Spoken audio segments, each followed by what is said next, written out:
evening, everybody. Greg McDermott, the Chief FX Strategist from Options University, excitedly welcoming you to our first FX Options trading class. I'm going to hit the record button so that we get this on tape for prosperity, because that's how good it's going to be. Let Betsy in here. A couple people coming in late, but we are going to get going. I know that your time is valuable, and we are going to try to keep this on pace as much as possible. I know everybody may have had a little bit of difficulty getting in. I'm going to work on – you've got an echo? Okay, Dan. We checked this earlier, and we're getting fine sound. So I will see what I can do about – are you still getting the echo? Because I think we should be good now. Great. Well, now that Michael Foreman's joined us, I guess we can all start. Again, I just want to welcome everybody. I'm really looking forward to teaching this class. It's going to be a lot of fun over the next couple of weeks to try to get everybody up and running with FX options. The movement in the market over the last couple of weeks has made things even that much more exciting. So before we get started, I do want to go over the little bit of legal dance we need to do. We need to make a couple things very clear, because I know there are people out there who jump forward and don't listen to us when we occasionally ask them to not trade on the information that we talked about. So let me just run up this disclaimer while everybody gets themselves set. Unlike Ron, I will not be here with a glass of wine. I'm a beer guy, so I won't even have beer. We're going to get going. Here's our legal disclaimer. Again, please read through this. The basis of this and the next one is that these classes are set for educational purposes only. We really do not want you going out and trading on any of this information specific to this class. Anything that we would give you in this class would be recommendations towards education, and we don't want you going out there trading on this particular information. We also would like you to wait until we get through the course, until you start putting trades on, particularly FX trades. So I'm going to flip through this one. I'm sure everyone's had time to read it. There's one more here. Again, I'm not going to read it, but in essence, the hypothetical or simulated results we've talked about and the trades we're talking about are for educational purposes only. Looks like we've got ourselves a great crowd tonight. And again, I'm very excited to be here. Really looking forward to finally getting our options FX trading classes launched. Very happy to be able to offer you that bonus course that we're going to talk about at the end with our new friend Sunil, who is an FX spot trader extraordinaire and a technician. We've spent enough time doing this. First thing, I'm going to send out my unsolicited ad request email for any of you that do not have a paper trading account. I'm going to try to take a quick survey as to see where we stand on the experience level of our class, but all of you should have a paper trading account. I happen to recommend Thinkorswim. I use their platform. I like their platform. I think they offer great tools, and I'm going to put up on, so you have it here, in case you don't want to have to bother.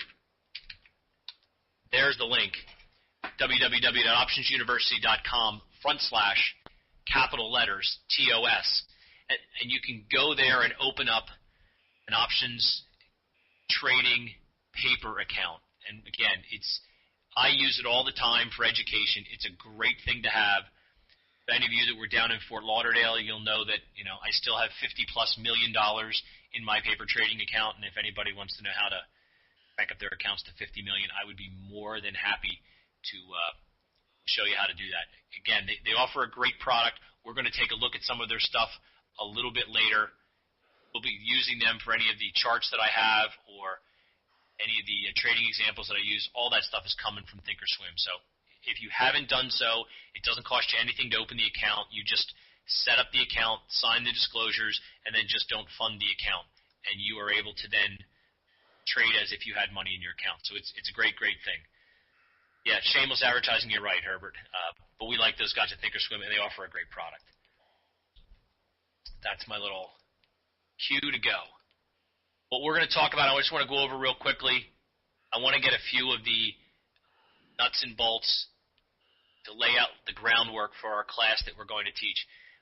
We're going to be here Monday through Wednesday of this week, the 18th to the 20th at 9 p.m. Eastern.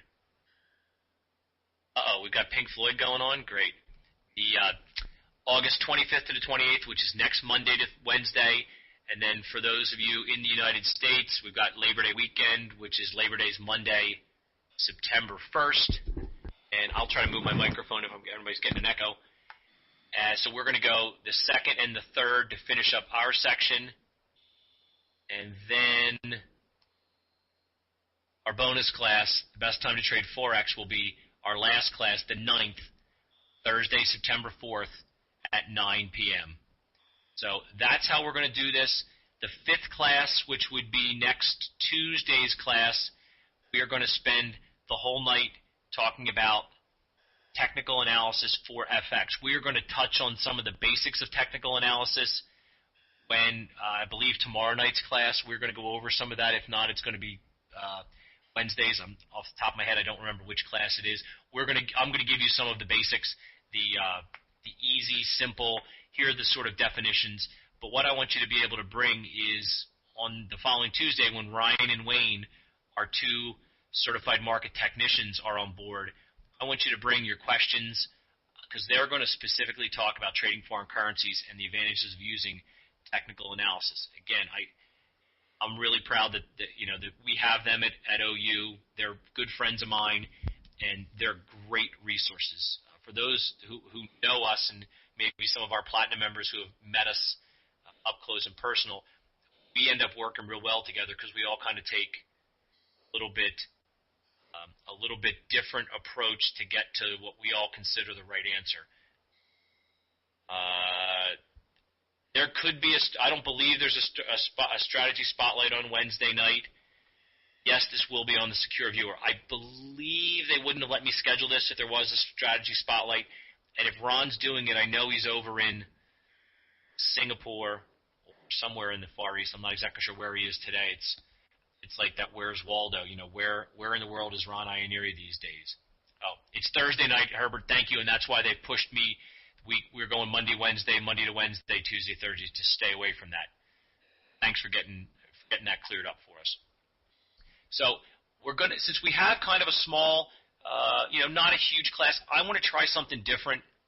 I really think that I like this format on our Adobe system, and one of the things that it allows us to do is get a little bit of feedback. And I know some of the other classes you've taken may not have offered this, probably because their instructors are a lot smarter than me, and they didn't want to open themselves up to this, but here's what we're going to have you do. This is going to be, again, don't try to do this in Ron's class because you'll probably get screamed and yelled at, and don't try it in Wayne and Ryan's class because they probably will ignore you. But we're going to try this, a little bit of an experiment. I think it's going to work, and I'm going to give it. Anybody that has a question that has a microphone attached to their computer that's working, we would be happy if you raise your hand, and if you look down, let me see if I can get my pointer. Pointer is right. See, I can't drag it down there, guys. I'm sorry. In the bottom left-hand corner of your screen, there's a little person with their hand raised. If you click on that, you'll then show up in my window as someone with their hand raised. I can then activate your microphone and allow you to ask a question. But here are the rules. You have to keep the question on the subject. I don't want someone asking me saying, hey, Greg, market sold off big today. What do you think is going to happen? Or, geez, what do you really think of I have a position in this? Or, do you think I should buy calls or sell puts? Or, I'm not going to answer strategy-type questions that have to do with you specifically. If you've got a question that fits the topic that we're talking about, I'm going to try to open this up. I think that I know I'm a lousy typist, and trying to get a question across sometimes doesn't come across exactly. It's sometimes difficult with a subject matter as complicated as foreign currency to get what you want across to everyone. So I think maybe opening up the mics might allow a little bit of dialogue between all of us, and I think it might make it a little bit more of a personalized learning experience, and that's what I'm trying to do. For everybody who's doing the emails about when the strategy spotlight, practical applications, I know practical applications was last Thursday because I was there. I would consult Sarah or Melanie. I'm sure they can straighten those out. I'm normally not privy to those sort of things. I'm on a need-to-know basis, and all I needed to know was I needed to be here tonight at 9, tomorrow at 9, and Wednesday at 9. So I'm not a real good resource. The final point here is I reserve the right to end the practice if we find out that it's slowing or disrupting the learning. I think it can be a big advantage. The class size is not enormous. I don't think everyone has a microphone. I don't think everyone is going to be jumping in. Yes, the PA class was last week. I don't think everyone will be jumping in, but I know there are some of you out there who would like to get involved and find that it's a little easier when you can talk to someone. We found that at our Platinum event down in Florida. It was people felt more comfortable when they could either put their hand up in a class and ask you a question, or when they could come over and ask you a question. Well, in here, pretend it's just you and I, and just ask a question. Again, that's if you're thinking the question, someone else is thinking it, and I look forward to trying this. Again, it may not be as effective, but I think it could clear up a question and move us on. I think you're right, Kathy. I'm hoping that it can help us move this thing along. Again, we're in no rush. I take your time as being valuable, but that said, I still want to make sure that we cover all the material. And I told you this from the beginning. If we find out that it takes us longer to go through any night than we thought, and we have to push some stuff back, and we have to add another class or add 2 classes, my objective is that by the time this class is over, you feel comfortable with the foreign currency market, and you feel comfortable with foreign currency, world currency options, and that you're prepared to put some trades on in your paper account and see which strategies work best for you. Again, this is all about your learning. This is not an exercise to let me talk. You can ask my kids. They can hear me talk anytime. It's not that great. What we need to do is make sure that you understand and that everyone here is really comfortable with what they're learning. So that said, are there any questions before we get going? That is a no. And the secure viewer, normally, Shahid, I believe Blaine would tell you that it will be up in a day or so. That would be my guess. Blaine, is that about correct? My guess is if today's class is Monday, worst case would be it would be up by Wednesday, giving Blaine 2 days. See, Blaine's better than I even thought. No surprise, it'll be up tomorrow. We are going to start, as we do, and I know a lot of you have heard me say this before, this class, the objective is twofold. I can't assume that anybody in this class has any knowledge of the foreign currency market. And I honestly can't assume that anyone here has any knowledge of the options market. We've brought in people. There are probably a large number of people on this class tonight who are brand new to Options University and have never taken an options trading course or never have taken a foreign currency course. So we're going to start at the beginning. I'm sure there's some of you there whose eyes are rolling right now. I could probably name a few of you, but I won't single you out. My point is, we're going to take this slow. We are going to get to the point where we talk about strategies, and we are going to get to the point where we talk about putting trades on and making money and all those things that ultimately are the reason that you're here. But we have to start at the beginning. We have to make sure that everybody speaks a common language and that we all go forward with a basic understanding of foreign currency, a basic understanding of options. Then we're going to move towards foreign currency options. Again, we've got 8 nights plus the night with Sunil. If we need a longer time to cover all the topics that everybody wants to cover and that I want to cover, we'll push it back if we have to. Again, it's not a race. I know that there are a lot of other companies out there who want to teach you that you can learn to trade foreign currencies in 2 hours or 6 hours or in 2 days. You can make this much. We don't make those kind of promises. We are going to educate you. So we are going to start at the beginning. If this is a little bit of repetitive for some of you, I apologize. I'm not going to belabor any of these points, but I do have to make sure everybody's up and running. Talk in the beginning about currency pairs, pips, the dreaded bid-offer spread, which everyone always seems very concerned about in all the stuff we talk about. Every time a trade comes up, whether it's equity, currencies, doesn't matter, it always seems that the bid-offer is a question that everybody has. Those of you that are late, they're going to have to, we're going to have to pay a penalty. I guess we'll put a tax in for those of you that got here late. For those of you that got here late, real quick, we are starting out at the beginning. If you've missed anything, I will be here after the class also, because I am here to make sure that you guys learn.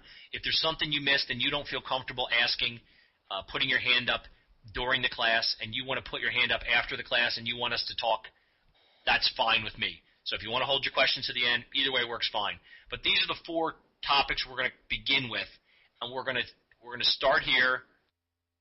Talk about the currency abbreviations: the U.S. dollar, USD, the British pound, GBP, the euro, EUR, Japanese yen, JPY, the Canadian dollar, CAN, the Australian dollar, AUD, and our friends, the Swiss, makers of fine chocolate and watches for over 200 years, is CHF.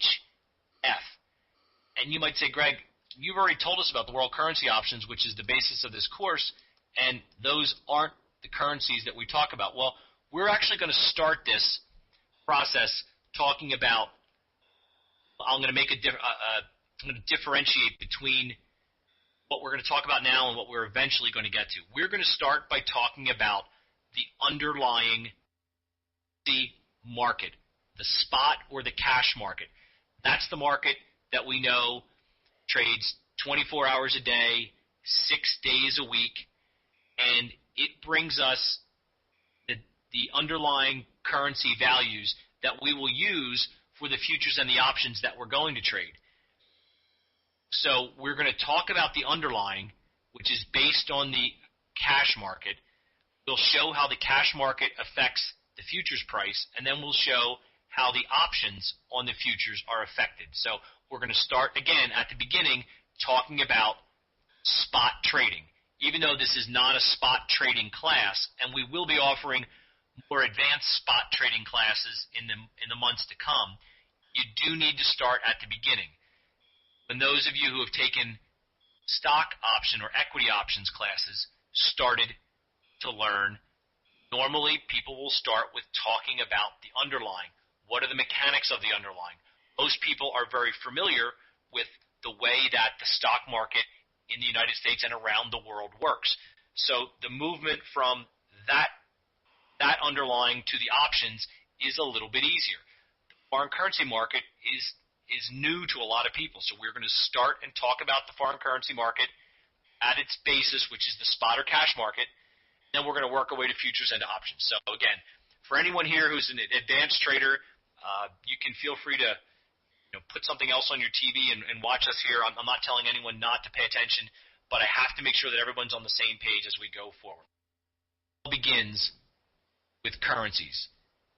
A currency pair is the exchange rate of one currency. The exchange rate of a currency pair is the number of units of the counter currency that one unit of the base currency can purchase. Now, I'm sure with 55 people in the room, I've probably got 40 eyes glazing over right now. Greg, what does that really mean? Can you give me an English translation for what that means?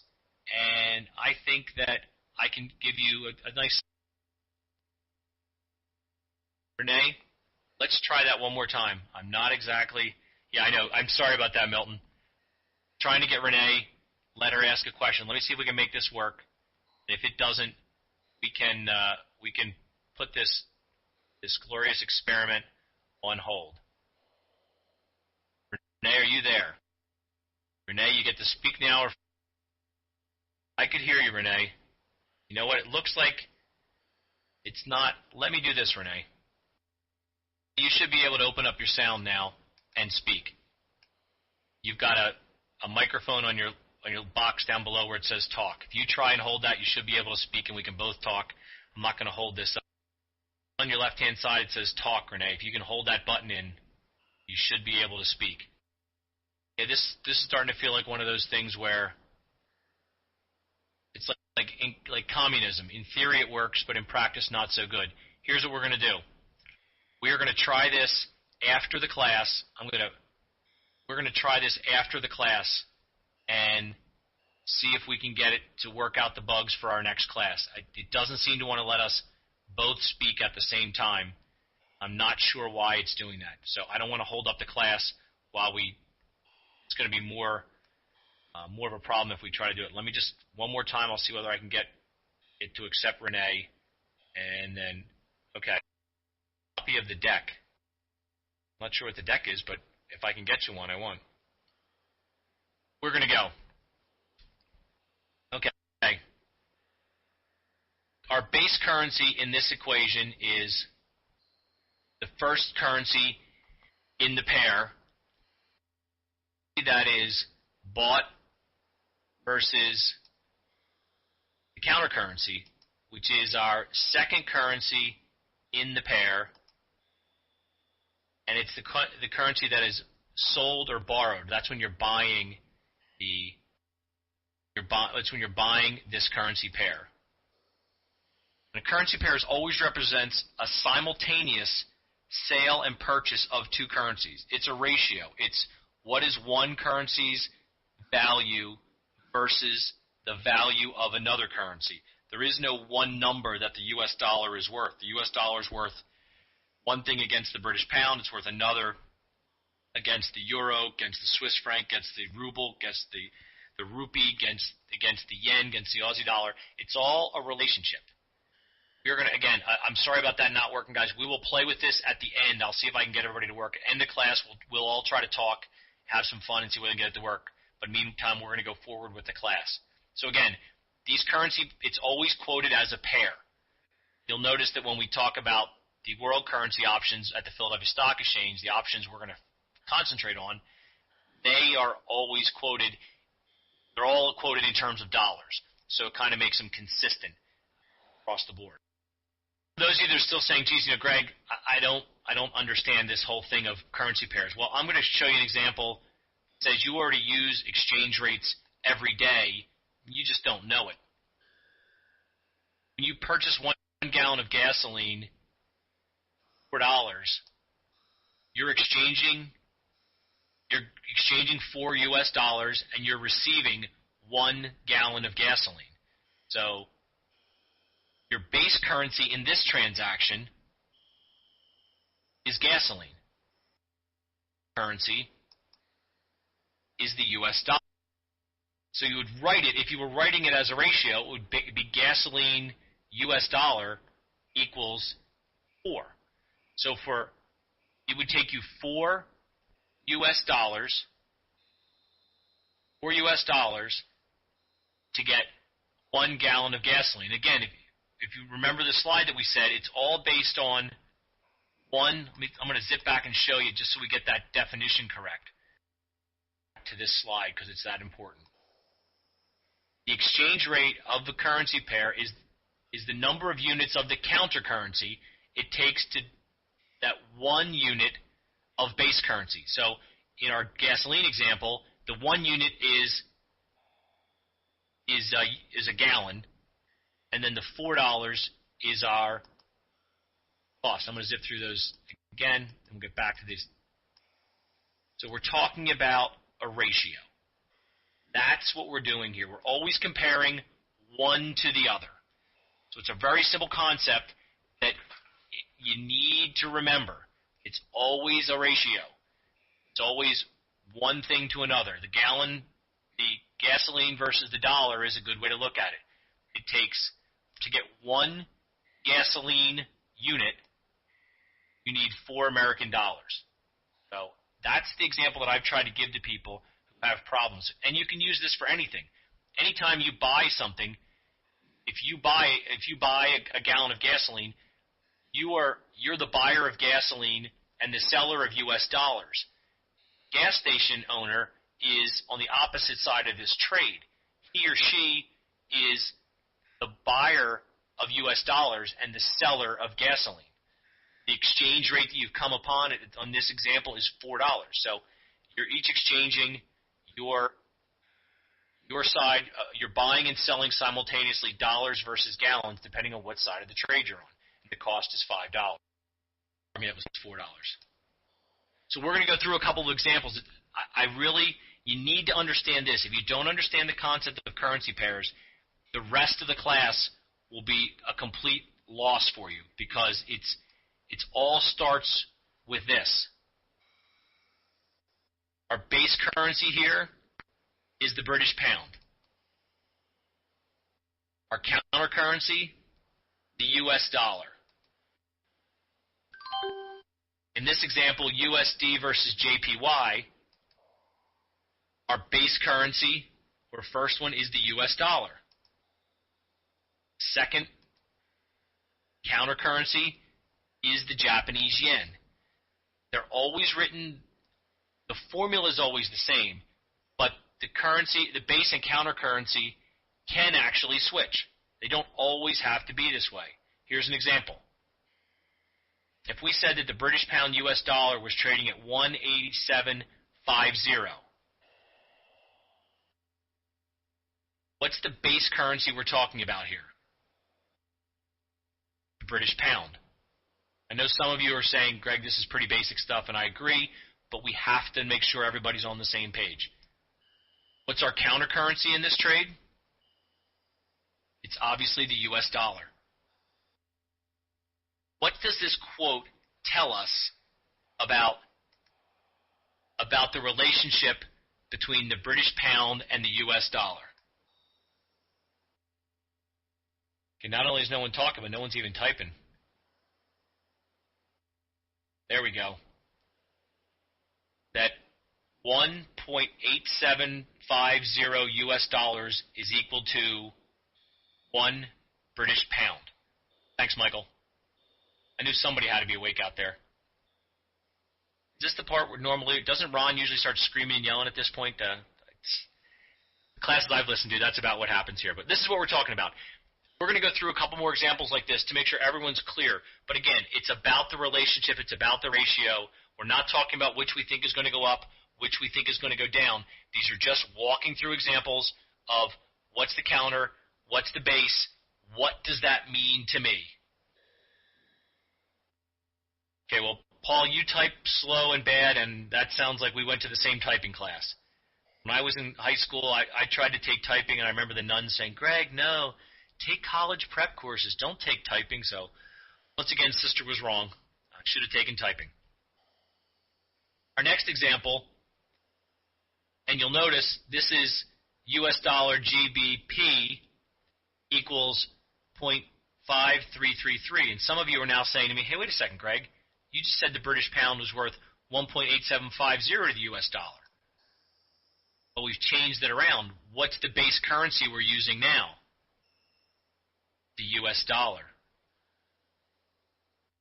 What's our counter currency? Good guess. The British pound. What's this quote tell us? This quote tells us that 0.5333 British pound equal 1 US dollar. I don't usually do this, but Kim, thanks for joining us. So now you're saying to me, Greg, well, wait a second. Didn't we just talk about it the other way around? How can they both be the same? There are two ways to quote currency pairs. They have a mathematical inverse relationship. Now, I know when some of you hear phrases like mathematical inverse relationship, you have nightmares about other nuns back in high school and algebra class and those sort of things. Well, you need to understand the math. This is not complex math. Exactly. Thanks, Gabriel. If we put it in the relationship of British pound to US dollars is equal to 1.8750. If you put it in US dollars versus British pound, you're now looking at 0.5333 because you're taking $1 and you're dividing it by 1.8750. So those two have to work. They have to be the same. The math has to hold for that to work. We're going to take a look at this. If you're buying this pair, which would be the euro US dollar, we're talking about buying the pair. The first currency is bought, the second currency is sold. So you're buying the base currency and you are selling the counter currency. So if you buy 1 euro US dollar, you would be buying the euro and selling the US dollar. If you're selling the pair, and again, we're talking about in this case, we're talking about the spot market, but it also applies to the futures market or the currency options market. When you are buying calls, you would be buying the base currency to appreciate. You'd be selling calls. You'd be looking for the base currency to depreciate. But again, if we're talking here and specifically about the futures market, if you're selling this pair, and again, something you would much more do selling in the cash market, first currency is sold, second currency is bought. So we're selling 1 euro US dollar, selling the euro, and we're buying the US dollar. So again, that's a concept that seems pretty basic, but you really need to go through it and make sure you understand, what am I doing, what am I buying, what am I selling? And that's part of the reason why we're going to go through this a few more times. I'm not going to belabor each of these slides, but I'm going to show you examples so that you can look at it from both sides. You get an idea about what we're talking about here. The US dollar versus the Canadian dollar. Now, if you look, I'm just going to zip back. You notice that this quote was base currency euro, counter currency US dollar. This one, base currency US dollar, counter currency Canadian dollar. I've just answered that. We're going base currencies are US dollar. Our counter currency is Canadian dollar. Congratulations, Paul, on catching a move on the Aussie dollar US. Like that. If you buy this pair, what currency in the pair must appreciate for you to profit? Give everybody a minute to think about this. Again, if you're buying this pair, what currency must appreciate for you to profit? Again, we're talking about the spot market, straight direction, no calls, no puts, just you buying this currency pair. Everybody's got it. That's what we like to see. Again, this would be a play for the US dollar to appreciate versus the Canadian dollar. Could the Canadian dollar appreciate against another currency and you could still make money on this trade? Absolutely. The Australian dollar could, the Canadian dollar could appreciate against the yen, but depreciate against the US dollar. So again, you have to consider what's the relationship of one to the other. How does the effect of the Canadian dollars, the Canadian economy and their currency in relation to the US dollar? So that's what we're playing here. You're looking for the movement. Again, you'd profit by getting the US dollar. We're going to go through another one, the Australian dollar, US dollar. Our base currency, again, I'm not going to belabor these points, but our base is the Australian. The counter is the US. If you sell this pair, what currency in the pair must appreciate for you to profit? Sort of a trick question, but not really. Just looking at it a little bit differently than you normally would. Hopefully everyone is still saying the U.S. dollar, and that's correct. So, again, we would want the Australian dollar to depreciate and the U.S. dollar to appreciate in order to get you to that trade. We're going to take a look in a little bit. It's okay, Renee. We're going to take a look in a little bit at we're actually going to go live. I'm going to take a look into the FX market to give you some live quotes, let you see what we're talking about here. But for right now, we're going to just zip through a couple more examples. I'm not going to go over tons, but when you're talking, and again, this is specifically geared towards the FX or spot market. Some people will call it the cash market. It's the interbank market. This is I'm not going to call it unregulated, but the much less regulated cash trading that's done 24 hours a day, 6 days a week, from Sunday afternoon in the United States, early Sunday evening through late Friday afternoon. That's when people talk normally about FX. They're talking about spot or cash, and that's what we're going to describe here. We will go over the specifications of the world currency options and futures in a little bit. Again, we're trying to lay the groundwork. A lot or one contract is 100,000 units of the base currency. So a 4 lot of any of the contracts, except the Japanese yen, because that's a million base unit, but that's the exception rather than the rule. A 4 lot would control 400,000 of the base currency. But they also have, for people whose trading accounts look more like mine, at least on the currency side, the 10,000 units of base currency. They call these mini contracts or mini lots. Again, I really think even though this is an FX options course, all of you should think about opening up a paper trading account with Thinkorswim or any of the other brokerages that are out there that you may have. Get their paper trading account and start by trading spot market just to see how things move. Trade 1 lots, trade mini lots. Get a feel. There are only 6 or 7, really 6 big currency pairs that trade. You can get a very good feel. We talk about it a lot at OU that would normally refer to stocks, but things that are part of your universe. The more you can make part of your universe, and if you can add 3 or 4 currency pairs that you're familiar with, you can add them to your universe, you can find trading opportunities that don't come to people who just are looking maybe at a chart or just look at a number. I'm sure that each of you have stocks that you've traded in the past that you can tell where or feel where a stock might be going just because you've watched it for so long and just because you have so much experience in it. You can see, is it trading high, is it trading low compared to where it's been. You have a kind of a gut or general feel for where a stock would move.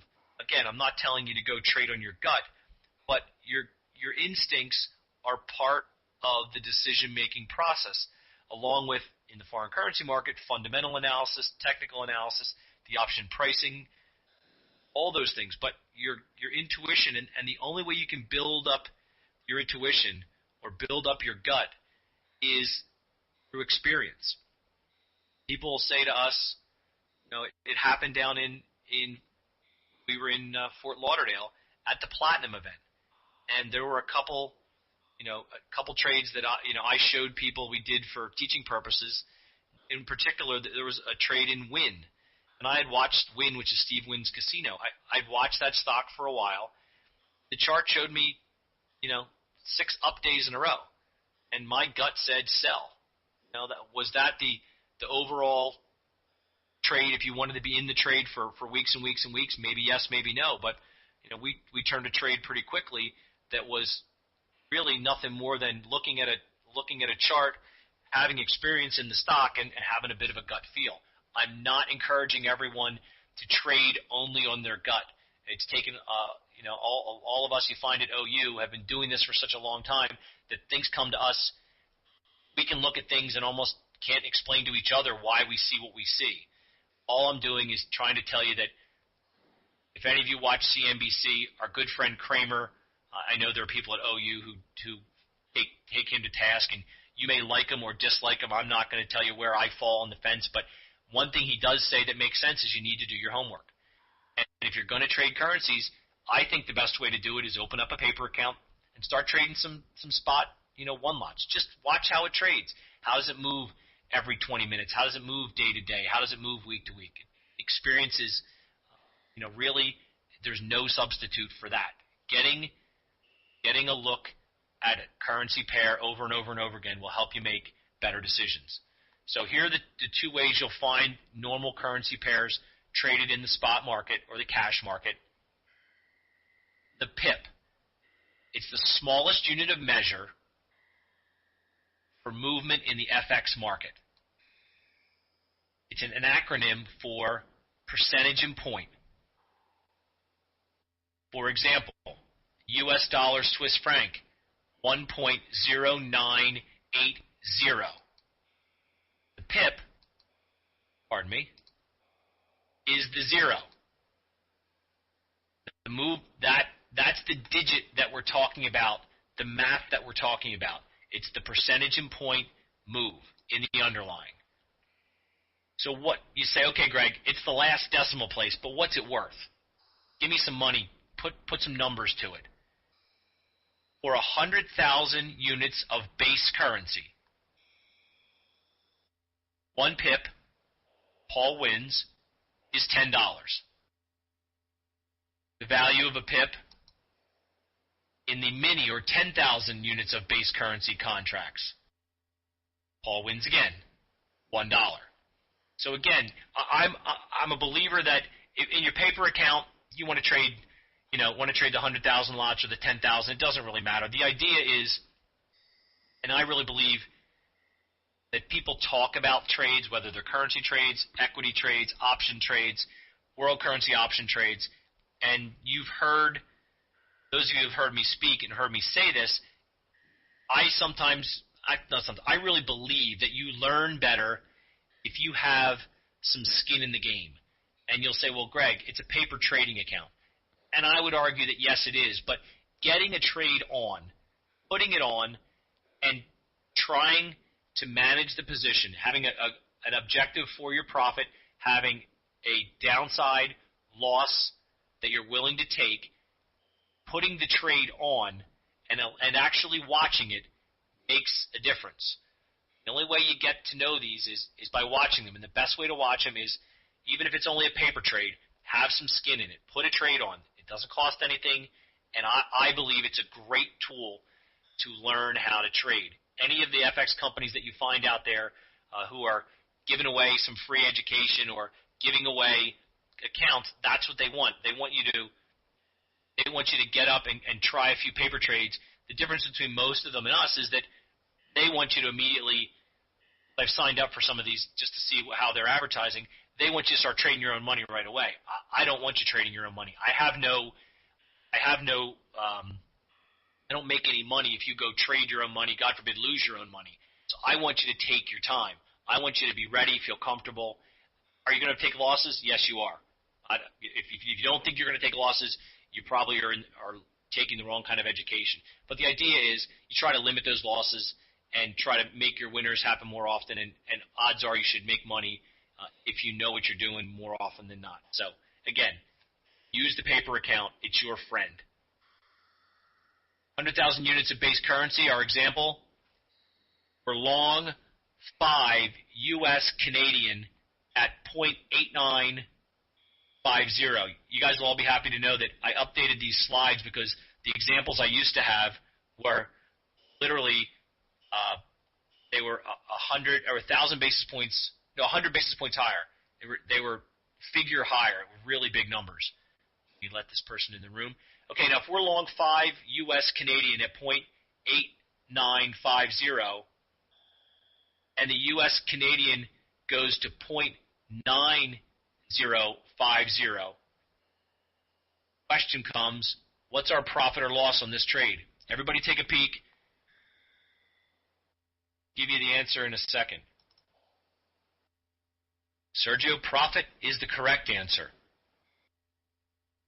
Paul, I'm not going to speak to anybody else closing offices. That's one I'm going to try to avoid. Well, everybody's got an idea. Remember, we've got 5 contracts, and we're long them. Again, long, we own them. Profit is 5,000 Canadian dollars is what we've profited.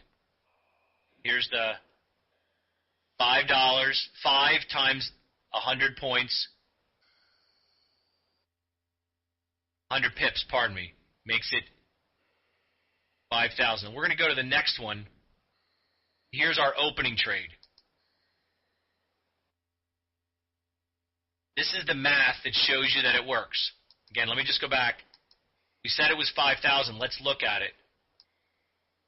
Our opening trade was we exchanged 100,000 US dollars for 8,950 Canadian. That was our base. We had 5 of them, so we had 447,500 Canadian dollars. We closed the trade. The Canadian was now worth 99.5. $5 times our profit walks across 5,000. Of course, that's 50,000. Bad example. I don't like that slide all of a sudden. Ignore that slide. My math was bad. I apologize. That'll get fixed. Again, our last example, and then I'm going to take us live into the FX market. 100,000 units of base currency were long €3 US dollars at 1.5750. The euro US goes to 1.5775. What's our profit and loss? The answer is correct. $750. And the reason is we've had 25 pips. The pips we know for the 100,000s are worth $10. So that's $250 times the 3 contracts we were long, made $750. Good day's work. Good morning's work. Hold, please. Yes, Renee, I will. Thank you for putting up the stop sign. I appreciate it. I'm going to do one more of those, Renee, for you. Can we good to go? Okay, we're good. Now we've got a 10,000 unit of base currency. We're short 5 Aussie US at 0.955. The Aussie US goes to 0.9580. What's our profit or loss? Loss and loss and loss are correct. Loss is $150. We've lost 30 pips per contract, and we happen to have been short 5 of them. Because it went up, we were short 5. We multiply 5 times our loss per contract, gives us a loss of $150. I'm going to go to our next one. You know what, guys? I've got a couple of examples. I'm just going to I don't want to belabor this too much. 100,000 units base currency. Waste all of our time. It's the same concept that we've talked about. We're going to zip over to, I'm going to try, let's see, what's my last slide example here I've got for you? I'm going to go to 6 Australian here. I'm going to use this slide, guys, so don't worry about this one. These are all the same kind of, I just don't want to. We're going to take a look at this one as our last one. 10,000 units of base currency. We are short 6 Aussie US dollars at 0.8650. The Aussie US goes to 0.860. What is our profit or loss? Again, remember, we're short 6. We've had this price move. Got some spectacular math students out there. That's good to see. Profit was $270. 6 contracts, $45 per contract because we made 45 pips on a 1 lot. And I'm going to show you, we're going to skip this next slide. Here's what I want to show you. I talked earlier about the mathematical relationship, that the inverse, that the pound dollar had to equal the dollar pound. And some people would say, well, does that always happen? Well, what you find in the market is arbitrage ensures that the relationship has to exist. And let me show you how that works. If the pound US dollar was 1.8750, but the quote for the US dollar British pound was 0.6000, what would we see happening in the market? People would sell the pound US dollar. They would buy the US dollar pound, because if we convert this 0.600, it equals 1.6777, 1.6667. What have we done there? We've locked in 0.2083 in profit if this misprice went up. Now let's be clear about this. You will never find this trade. I've given you this as a really, really huge example of what would happen in the market. Normally, these arbitrages can come up for pips. There are computer programs out there that are designed to start banging bids and taking offers anytime anything like this comes out. So with all the participants in the market, with the vast size of the FX market, you're never going to find two quotes that are this far off. Could you theoretically find one that if you were able to buy on the bid of one and sell on the bid of the other, could you possibly maybe flip something and have an arbitrage? Yeah, it could happen. But don't spend your days looking for these. This was just an example to show you why the relationship we talked about earlier has to work. Either this price will get, by people buying this US dollar, British pound, it will drive this price up, and they will sell this and drive this price down until they reach the point where there is no free money, no arbitrage situation, and then the free money will end. Way back in the old days, even before I was trading options, they only when equity options came into place, they only traded calls. There were no such thing as puts, and when they finally came around to having puts, the math was not well understood on a lot of the floors. And there's a company called Susquehanna Investments that worked at the Philly Stock Exchange, and they got their start there. And part of the way that they made their money was they were able to arb the synthetic relationship between long put and long call at being equivalent to, long put and long call being equivalent, long put, long stock being equivalent to a call. And they were able to buy and sell around that relationship and in effect lock in free money until the rest of the world caught on to the synthetic relationship. But they built an empire. And those opportunities now with computer science are much, much, much, much, much less. There are people who try to do this arb, and they're big banks, and they do them for very little amounts of profit, and they do them millions of times. So, again, don't spend your day looking for this. This just proved exactly, Kim, with program trading, you're never going to see this. But the theory behind it, this is why you don't see it, because if those discrepancies came out, you would find somebody would take positions one versus the other and profit risklessly. So that's what we've got here. These prices, this one will have to come down, this one will have to come up until they meet a point of equilibrium where the free profit no longer exists. Now, we're going to take a quick look before we get into, I'm going to do this. I'm going to just give you a look at, I just like that little effect there. Bid and offer spreads. I know a lot of people get really concerned about, geez, what's the bid-offer spread? And even for options and stocks and in foreign currencies, what's my bid-offer spread? And you'll often hear us say that if you're doing a trade and the profit and loss is determined by the bid-ask spread, you probably shouldn't do the trade. Most times that's correct. There are times when that is not. Sometimes with doing spreads and stuff, that can be a hindrance to doing the trade or a lightly traded stock. But a one-sided market, and as a market maker, you really could never there's no such thing as a one-sided market. If you're trading, buying gasoline, that's a one-sided market. Here's my price. And the owner of the gas station is not saying, here's where I'll sell you gasoline, and here's where I will buy gasoline from you. It's a one-sided market. He's got an offer. You come in with a bid. Transaction done. You pay $4, you get a gallon of gas. It's a relatively simple transaction. Two-sided market is one we're familiar with.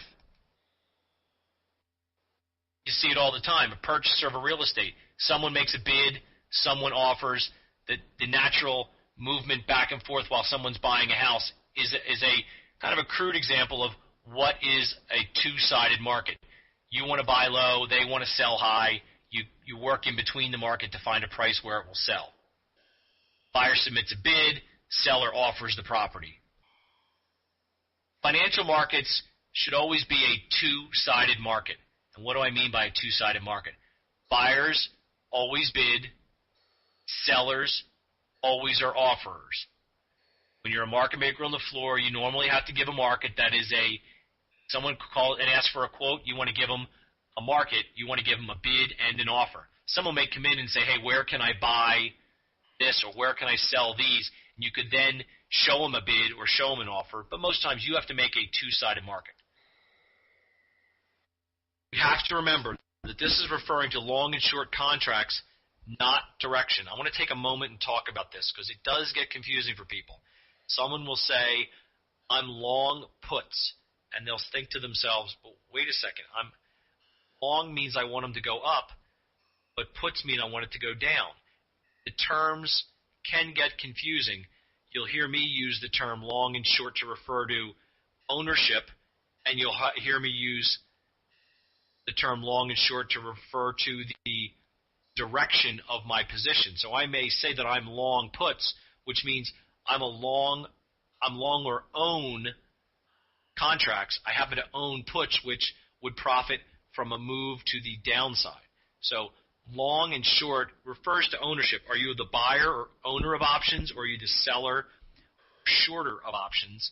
And then also the second phase of that is, do I profit in my position from an upside move, or do I profit in my position from a downside move, depending on whether I own futures or equities or currencies or options? The concept is still the same.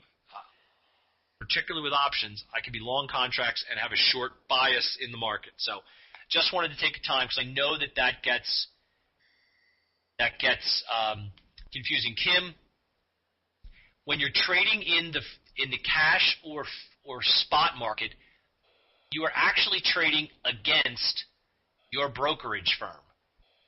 When we go in, and we're going to do it in a minute, go into Thinkorswim, Thinkorswim is the market maker for you. You are buying and selling from Thinkorswim. They are trading around your position with all the other traders that they have. When you go and trade in the futures market or the currency option market, you are trading against the specialists or the market makers in that crowd. So it's more disseminated information.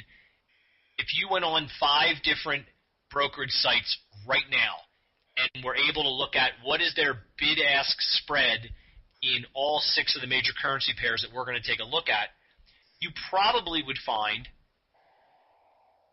different quotes from each of them or each of the 6 currency pairs that we're talking about. Will they be dramatically different? No. Could they be wider at some points in the day and tighter at other points of the day? Yes. They, like everyone else, if they have people who are buying a particular pair, they're going to raise that up.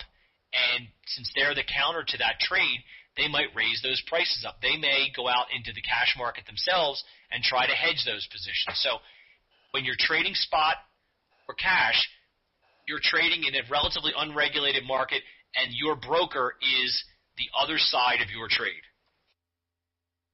I'm going to give you a quick one that I mentioned this down in Florida, and I'm kind of a stickler about this because the way that you trade, having come from the floor, the way that you communicate is critical to the movement of information. I've often had people say to me, how can you stand on the floor with a bunch of guys and women with ugly jackets screaming and yelling at each other and flashing hand signals and have any idea of what's going on? Wouldn't it be better just to use computers? And the reality is the flow of information on the floor is just almost – I can't imagine that you, particularly in the bigger crowds, that you could be able to move information as quickly any other way, because it changes so quickly, and the language, if you will, that everyone uses is uniform. So you can disseminate information quickly with a couple of hand signals. So I'm going to give you a little look inside what we're talking about. I always talk about when you're bidding, you are price for quantity. And what does that mean, price for quantity? And I got this from an old futures trader in the crude oil pit, seems like about 100 years ago. And I made the mistake once of not properly asking him for a quote while I was standing with my back to him in the futures ring. I was signaling options. I was signaling futures quotes into the crude oil option ring. One of the most difficult jobs that, short of brain surgery and life-saving jobs, police officers and firemen and people who really put their lives on the line, those people have really hard jobs. This doesn't compare to that. But a stress level and from a pressure level, it's right up there. And I would stand with my back, literally Brophy, who was bigger than me, probably about 6'2", and let's just say well-fed.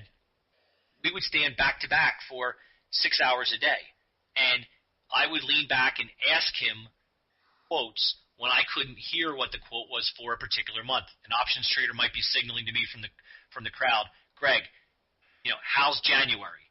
And I would lean back and ask Brophy, hey, Bro, how's January? Well, I made the mistake of not asking properly, and he pulled me aside after trading, as Brophy was wont to do. He wouldn't speak to me until we were at a local watering hole with an adult beverage, so he could make his point over and over and over again, and so that he knew he had my attention. But he would say to me, hey, Greg, price for quantity, quantity, price. And I was like, bro, what are you talking about? Well, here's what it means. This quote here says, I'm three-quarter bid for 10 pound dollar spot. Using the word for, that's the key. It's my price, three-quarters, for quantity. How many? 10.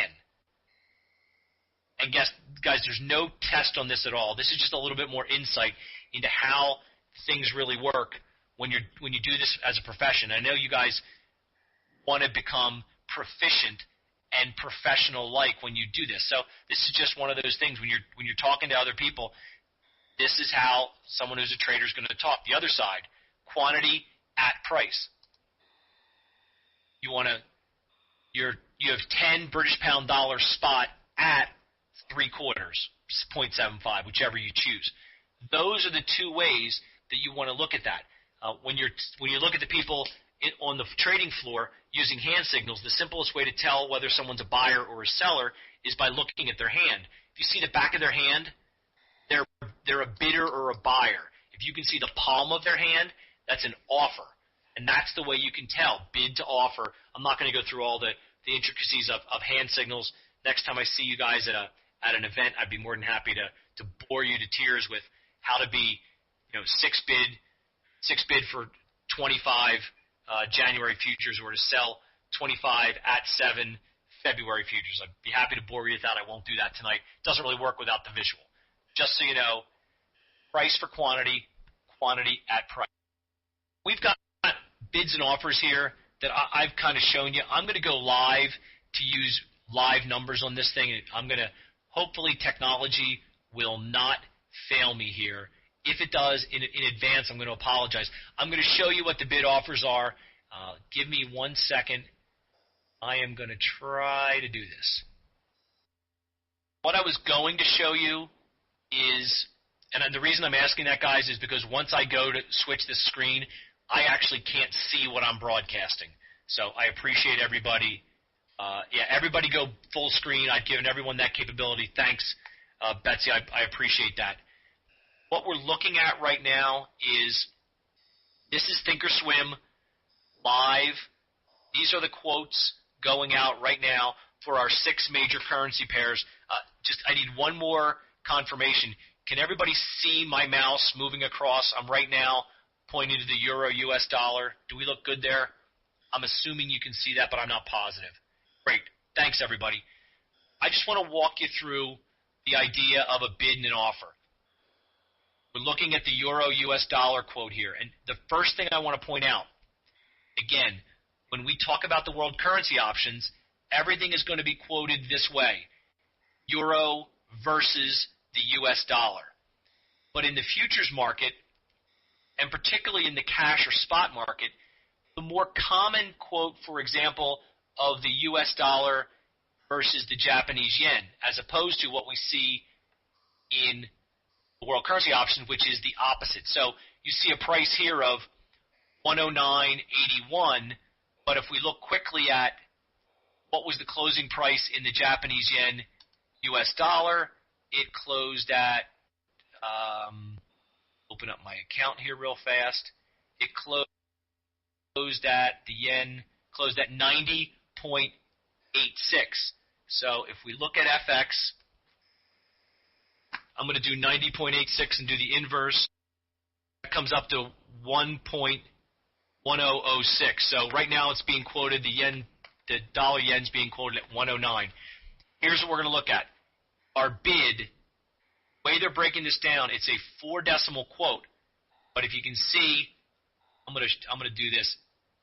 We got 1.46, and then our handle, 80 at 82. Our euro quote is 2 pips wide. Our our dollar yen is 2 pips wide. The British pound, 4 pips wide. You can see that I'm going left to right across the screen. We've got a 4 pip wide market in the US dollar, Swiss franc. There's a 4 pip wide market in the US dollar, Canadian dollar. And the Aussie dollar US is 3 pips wide. I also want to take a moment to show everybody, and again, this is a user account. Someone's going to say to me, Greg, here's your bid at 80 for the US dollar. Your 80 bid, and the offer is at 82. Why does it say buy below the offer and sell below the bid on Thinkorswim? Well, the reality is because that's where you could sell on someone else's bid. Ron likes to say that when he was a market maker, that they were buyers and sellers, not bidders and offerers.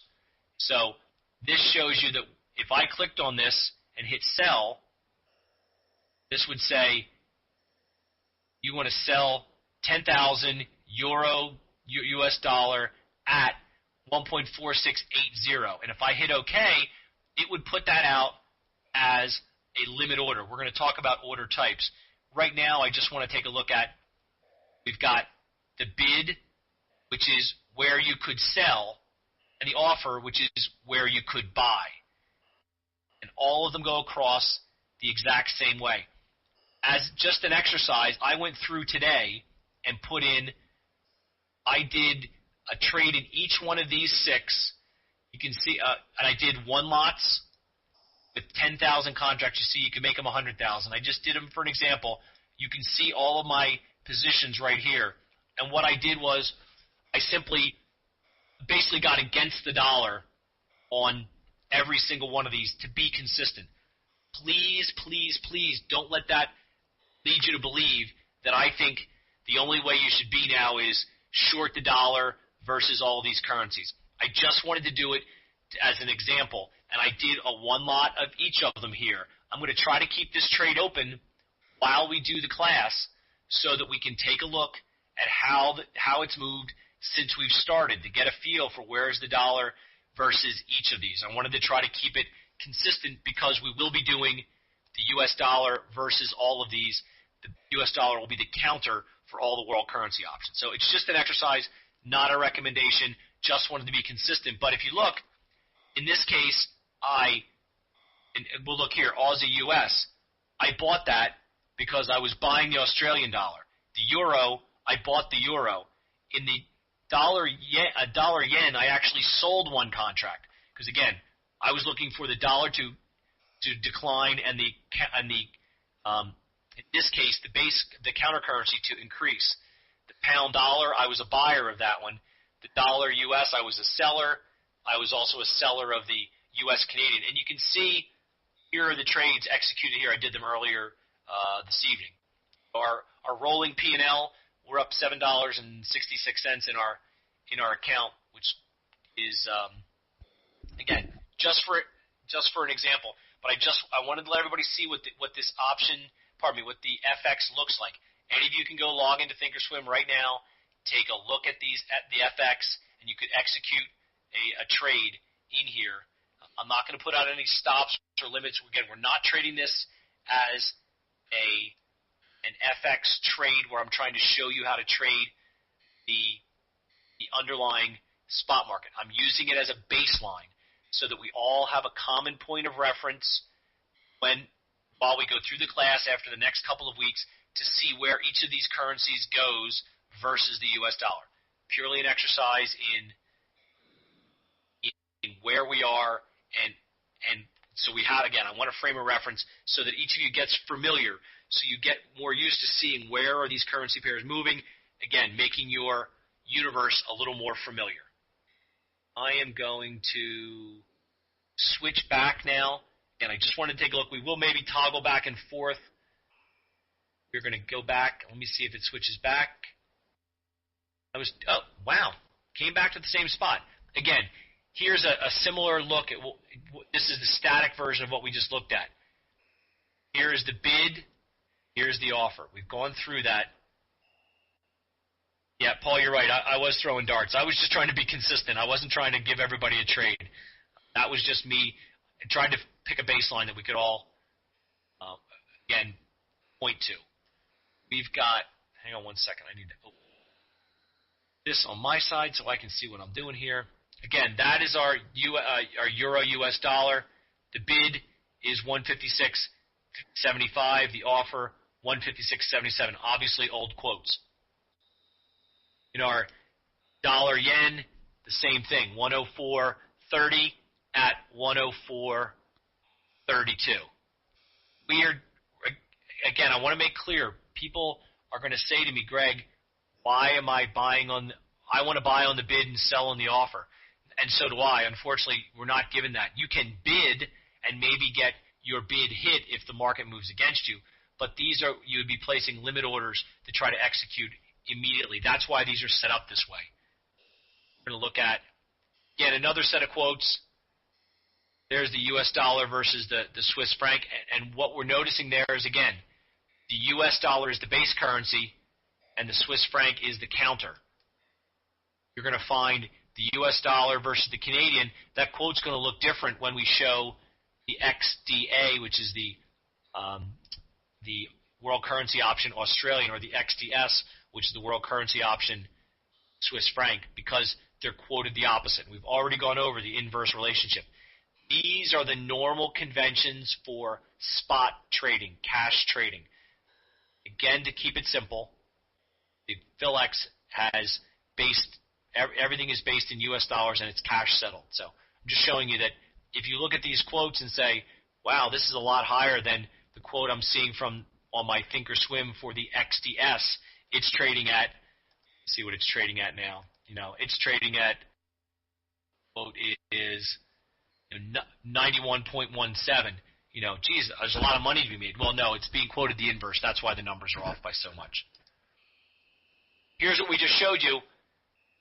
If you wanted to buy or sell this currency pair, you're looking at a little bit of information is the blow up of the euro-US dollar.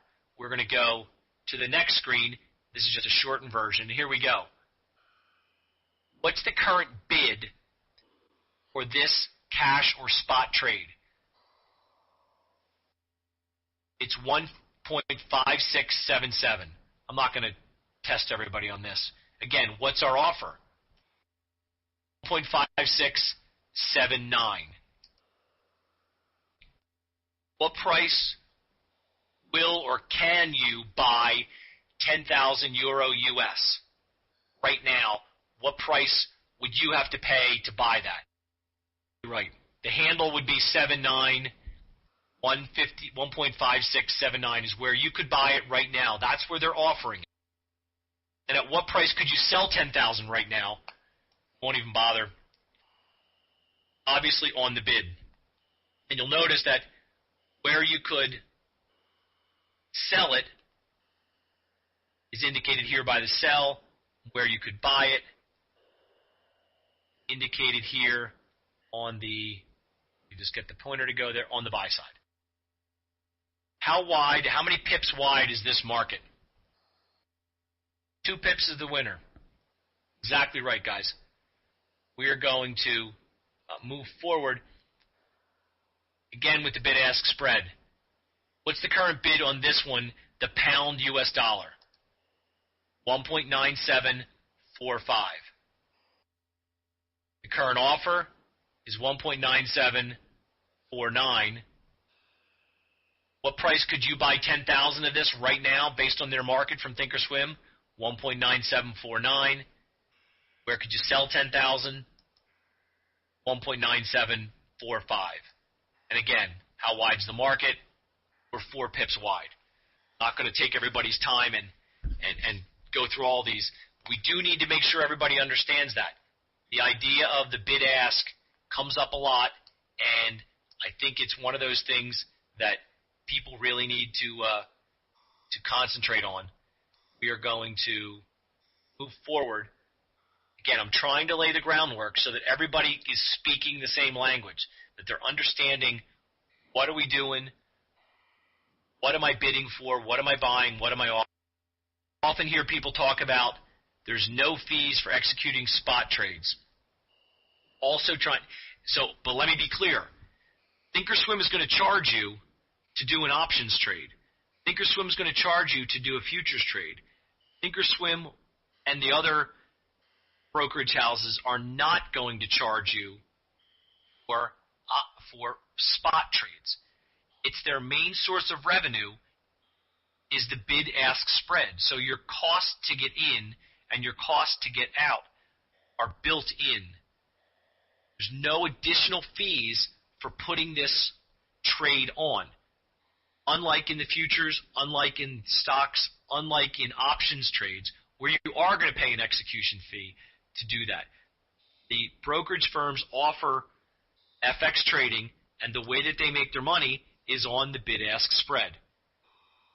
I would tell you that what's probably happening is, and I've never sat on the Thinkorswim desk and the FX desk and asked them, but my guess would be that they spend their time matching off trades, and ideally, if I wanted to come in and take out the offer and one of you wanted to come in and hit the bid, they'd be very happy to do that because then they're buying on their bid and selling on their offer. I'm sure they have risk parameters designed based on the company's currency lean and the risk tolerance of each of the individual currency pairs that they're trading that allows them to make these markets. Again, ideally, they would like to have an equal number of buyers and sellers, and then you hate to equate it to being a bookie and just take the VIG or the premium. I'm not premium. Take the VIG, but that's what they're really doing. They want to try to make markets, and ideally for them, they would go home with no position. You'd have the same number of people buying as selling, but that doesn't always happen. And then they have to take on the responsibility of hedging that risk for the company because they're obligated to deliver you the other side of that transaction. They don't charge you a fee, but they do, in effect, charge you a fee, and that fee is the bid-ask spread.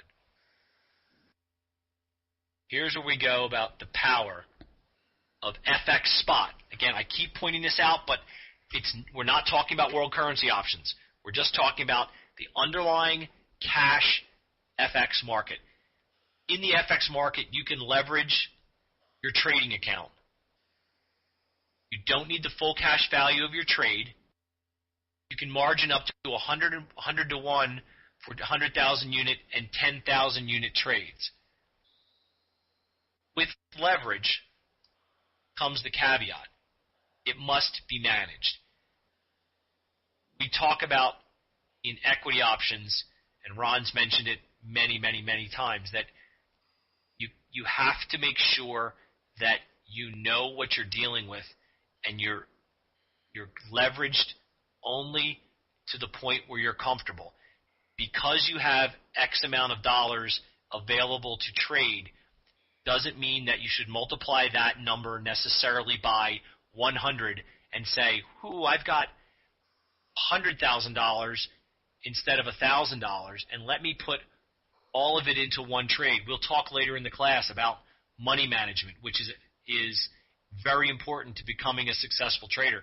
There are plenty of people out there who know which way a stock or a future or an option or a currency is going to move, and because they're unable to manage their money, they're not successful in trading. I don't like to go back to gambling again because I don't believe that this is gambling. When you're educated, you've got an advantage and you can manage your risk. But to use the gambling analogy is most times in a game like roulette or blackjack or poker, the skill set across the board basically is even. The game either gives you the same advantage or disadvantage, poker being a little different because you're playing against people, not against the house. But the games where you're playing against the casino, roulette, blackjack, those sort of games, normally you find the people who win are the people who not only are proficient and educated and understand the game and the odds and the risks and the rewards, but they manage their money. And the same can be said any kind of trading. You have to manage your money, and you must be aware of leverage. There's an article that's been out there, I'm sure all of you have seen it, about derivatives and how Warren Buffett thinks that they're evil and horrible. And if you go on a site, there's a site called LinkedIn. It's a kind of a networking site, and someone's posted it and asked for everyone's comments. And he's right that options and derivatives can be dangerous if you don't know what you're dealing with. Part of the reason why when we get to talking about FX options trading, the same rule applies. I won't pull out a baseball bat and lighter fluid like Ron will if you sell naked short options, but we don't ever recommend anyone doing that because that's taking the power of options and the leverage available to options and putting yourself in a risk position that is not tolerable for retail investors. So leverage, whether it be through options because you can control more of an underlying because of the power of options, or leverage in the spot market, is something that you need to understand.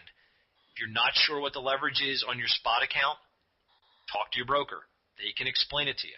If you have questions about what sort of leverage are you using in the options market, again, you can talk to your broker. You can email me. You can email OU. We'd be happy to try to help you explain and get a handle for your risk, because any trade you do, you really need to understand what's my risk tolerance, where's my profit target, and where am I willing to just say, that's it, I'm out. Getting out is a very, very important quality, trait that you need to develop. Being able to take a loser, take your beating, and go on. There is a golfer named John Houston, and probably 10 years ago or so, I'm sorry to bore you with a golf analogy, but for those of you that are familiar with the Masters, probably one of the most famous golf tournaments in the world. It's a beautiful course down in Augusta, Georgia, and there's a couple of holes on the back nine that are real opportunities for the players to make progress against the other players, to make a birdie or maybe make an eagle. There's one hole on the back nine. It's the 14th hole, and John Houston was leading the Masters on Friday, and he came to the 14th hole knowing that in his mind that he had to make an eagle, and he put a bad tee shot out there, and he was standing with a risk-reward decision. And his decision was, do I just lay up, knock the ball into the back of the green, take my 2 putts, take my par, and just go to the next hole, and don't lose the Masters here on Friday? Well, John Houston took the other approach and knocked the ball into the water, took a drop, knocked the ball into the water, took a drop, knocked the ball to the back of the green, 2-putted for a double bogey, and in effect lost himself the Masters because of that. And I have a note that I have sitting, it's in my office here somewhere, I'm looking for it, my wife must have taken it down, and I use it for trading. The idea is not golf. The idea is that there are some times when you get beat and you just have to take your par and walk quietly to the next tee. You're all going to make bad trades. But the people who become good traders are going to recognize that they've made a mistake. They're going to get out of the trade. They're going to learn from it. And they're going to use that to their advantage. And they're not going to blow themselves out on one trade. I've seen guys blow themselves out. And when I say blow themselves out, I mean to the tune of $1 million blow themselves out on a trade because they couldn't accept the fact that they were wrong. They couldn't just, using my analogy, take the par and move forward. Sometimes you can't make hay. You just take a par and you go forward. Take a loss and you learn. One guy traded J.P. Morgan, and I've told this story, and some of you have heard it, but after he blew us out for over $1 million, he came to me after I had to relieve him of his duties and said, you know what? And this guy was about 23 at the time. He's like, you know what? I'm going to have to sell my BMW M3 now. I said, you know what? I really feel bad for you, but I got to figure out a way that we can make back the $1 million that you lost so that I don't lose my job. So, again, leverage is a dangerous thing, and I know I've sidetracked a little bit, but I really believe this. You have to be aware of what you're doing, and it all works together with understanding the underlying, practicing what you're doing, and having a plan. Again, I'm not trying to belabor the point, but it is something I feel very strongly about that you have to know. And whether it's using leverage in the spot market and getting 100 to 1, or whether it's using leverage with options, you have to know what you're dealing with. Order designations. I'm not going to torment you guys with these, but I'm just going to give you a quick, oops, I didn't think it would be that quick. Opening order, it's an order that adds or initiates a position. A closing order reduces or closes an existing position. Some of you will look onto the volume of a particular option series, and this is much more, the example I'm giving you is much more towards options, and you'll say, okay, what's the open interest in those options? That just means that how many open buys and open sells are there together. If someone who is long those contracts or owns them sells some, that is in effect a closing trade for them. They could be selling them to someone they could be buying it from someone who is already short, and they'll be adding to their open short position. So opening means you're adding to or initiating a position. Closing means you are reducing or closing. Where this can come into play sometimes is with certain orders in some markets, you have better standing on a trade that may be sitting on a book if you are opening or closing. You sometimes get preference if you are at closing or an opening order. The order types we're going to talk about, I'm not going to go over these because most of you understand, but we're just going to briefly give you examples of a market order, limit orders, stop or stop loss orders, one cancels the other, or an OCO order, a day order, or a GTC order. We're going to give this as an example for the spot market. Can you put in an OCO order in the options market? Yes, you can. Could you put in a stop loss order in a stock? Yes, you can. The general concept applies. But again, if we're going to be trading options and we're going to understand how to trade those and how to trade the underlying, we need to know how to enter and exit trades. Gabriel was saying sound's breaking up. Everybody else good? Okay. Sorry about that. I wish I could give you the F5 that we use in our other room. I'm not sure exactly how to work that. Either that or my voice is just starting to wear on you and I'm losing you, which does happen. Let this person in. Here's our British pound US dollar. I want to be sure everyone understands what a market order is.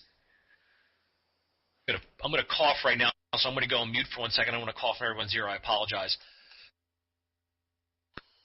I'm back. Market order, executed immediately within the current market conditions.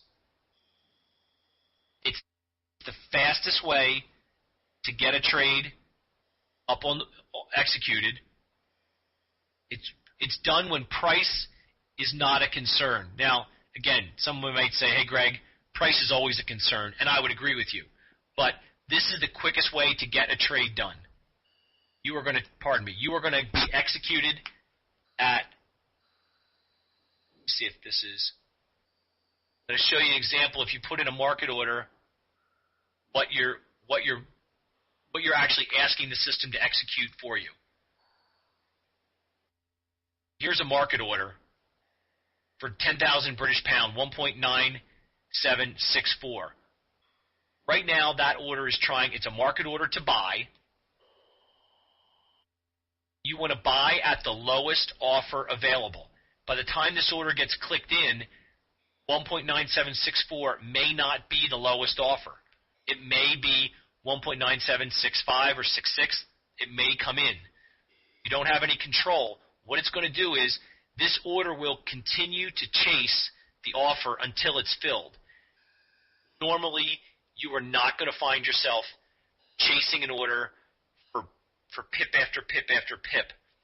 So using a market order in this environment isn't necessarily the worst idea that you've had if you really want to get a trade put on right away. I normally don't recommend using market orders because you do lose lose control, and you are at the mercy of the market when you hit that. They're only obligated to fill you at the best available offer, and it is more pronounced and was more pronounced in the stock market when orders would trade in eighths and quarters, particularly when you were dealing with a specialist. And what I would like to say is my friends at the New York Stock Exchange, those specialists who, let's just say I think that they don't pay millions of dollars to get a seat for nothing. It used to be very difficult. You put a market order out, you were at their mercy, and that's not a good position to be in. I really don't like using market orders. A small order, a paper order, yeah, you can use one. But in general, when you're executing a trade, I like to see people, even if you put your limit on the offer, most times that will get you executed, but it will prevent you from paying too much or selling too low. A market order to sell is going to put you, it's an order to sell at the highest available bid. This will continue to chase the bid until it's filled. And again, you're subject to the same chase is the word I'm going to use. The market could move for you. It could move against you. You don't have a lot of control over where things are going to move. You can get taken out of a trade and pay more or sell lower than you anticipated by not taking the time to put in a limit order. So again, use with caution. Yes, you can use them, but use with caution. Limit order. These I like. Bid or offer at a price you determine. This may not execute immediately. It may never execute if it's away from the market. If you put a limit order in, a lot of times in a market like we're looking at here, someone may drop a bid in with it being 4 pips wide, might bid 1.9763, maybe try to get a little bit better pricing. I normally recommend trying that when you're particularly trading options. Try to buy something or sell something between the markets. If it doesn't work and you're afraid it's going to get away from you, be nimble enough to change that to a limit order, and a limit order to sell on the bid or buy on the offer and execute. You may want to try a limit order in between before you go and take out the offer or hit the bid. That said, the market runs away from you. You may have to jump back to the the market order that we've talked about. That's what I just pointed out. This can allow you to trade between the markets. Limit order to buy, bid at a price you determine, may not execute, same thing, might be away from the market, and sometimes allows you to buy between the bid and the offer. Sells the same way. You pick the price where you'd like to sell, may not execute immediately, allows you to trade between the market. It'd be kind of difficult to trade in between this market. For a pip, you probably should just hit the bid if you want to do this trade and not fool around. You've got the example here is a nice tight market. I'm showing you here with these arrows that if you hit sell, it's going to load up the price in the bid. If you hit buy, it's going to load up the price, the offer price where you can buy an option. Stop or stop loss orders. A limit order placed above the current market becomes a market order once the underlying trades at a limit price. That's key, and this applies to any market, not just the spot cash FX market we're talking about here. A lot of people don't understand this. They think that, my stop or stop loss order is I'm going to get filled at that price because that's where I put it. What it actually means is that once the underlying, in this example, the pound dollar trades at or below your stop price, you then have a market order subject to all of the pitfalls of a market order. Because of the size and liquidity of the FX market, you will not see as much what they will refer to in the market as slippage as you would if you were talking about a stock, particularly a stock that may be in free fall. Heard Ron give the example, somebody's got a delayed opening. Those sort of things are not as big an issue because the underlying market trades continuously from Sunday afternoon till Friday, late Friday afternoon. Yes, if you had a stop or stop loss order out over the weekend, yes, you could be subject to that sort of slippage. But the example we're giving is you probably would get executed relatively close to where your stop or stop loss order was because the market's trading continuously. You can be much more at risk with a stop or stop loss order in a stock that trades 9:30 to 4 o'clock. And as we always find out, the bad news happens when the market's closed. Stock opens up or down really big, and the example I would use is you have a stock's trading at 70 and you've put in a 50 stop loss order. Horrible news comes out, SEC investigating them, bad earnings, any sort of thing, a Bear Stearns situation, and you've got to stop at 50. Well, if it closed at 70 and then the first price the next day is 30, you're then activated as a market order to sell at 30 and probably get executed right around there. Your stop didn't do you a lot of good. So that's what a stop loss is. They're much more efficient in the underlying FX cash market than they would be for using them in the stock market. The biggest reason is that it normally trades continuously except over the weekends. Betsy, how likely? Well, there's two answers to that. You can get gaps, and we could probably pull up a chart, see if I can find one while we're talking, and see if I can show you an example of how it does gap. But I guess the best way to put it is you will find gaps in let's say the underlying, because when we trade world currency options, and we use that to our advantage because the futures are trading, the underlying cash market trades all the time, but the futures trade during regular business hours. So you're much more likely to get a gap on the future or on the options on the futures. The cash market, since it trades continuously, doesn't normally have gaps, but if you looked at the chart, and I'm looking at one, I'll see if I can bring it up for you to see over the last, let's see if I can get a 1-hour chart to give you an idea. Can't see how far back. I'm looking at one for you to try to get you an example. It looks like in this example that the Australian dollar, U.S. dollar had a pretty big gap down, and it appears that was also over the weekend. I'm trying to see if I can't seem to get a price up here that wants to. Oh, you know what it is? I'm getting bad data. That explains why. I'm getting a bad feeding data out of Thinkorswim. Normally, you're not going to find big gaps because they trade continuously. Again, beginning and the end of the weekend can skew that a little bit. Yeah, they are open on Sunday, Paul. Just you can, if the market's closed, you can get gaps. Normally, they trade relatively continuously. OCO, great orders to use if you're particularly in this market where you're trying to do trade cash. You would put an order in that is your limit order for an upside for profit and a downside stop order. You can see the stop orders here and the limit orders here. Once one of these executes, the other one disappears. So let's say you bought this pound dollar cross, and you were going to bed, and you didn't want to take a chance of waking up and losing a ton of money.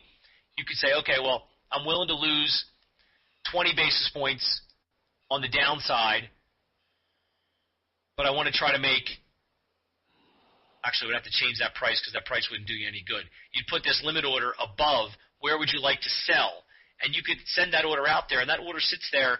You know, you can put it out GTC, good till canceled, which will come up next, and it will give you protection on both sides. If it goes up, you get your trade executes and you're out of the position with a profit. If it goes down, you're out of your position with your specified loss. If it trades in between and never touches either of them, you're just in the position. When you wake up the next day or the next time you check your trades, the trade is still on. You can also use OCO orders. One cancels the other orders for your options trades, stock. Same principles apply. Orders combined, a stop and a limit. Only one trade will be executed, the other will cancel.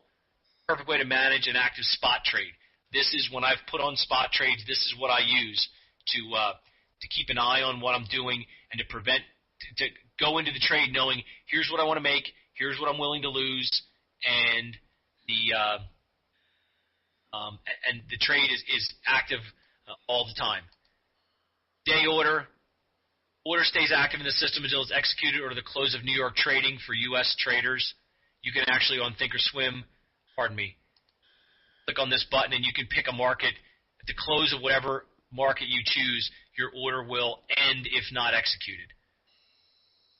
GTC or good till canceled, order remains active until it's executed. So until you take it off, it either gets traded or it comes off.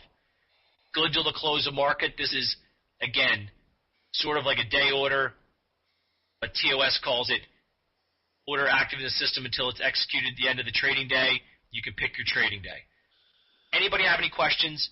We've kind of gone through a bunch of stuff here. I want to take a quick look at our time. We're getting towards 11 o'clock. I don't want to put us too far behind because I want to be able to jump into more advanced stuff tomorrow. I'm going to go forward with a little bit more information on option basics for those of you that may not understand options. This is probably going to run a little while, but before we go any farther, do you have any questions? Betsy, where would you put the stop? I'm not exactly sure when. Normally, let's say you bought the cash, you bought the currency pair.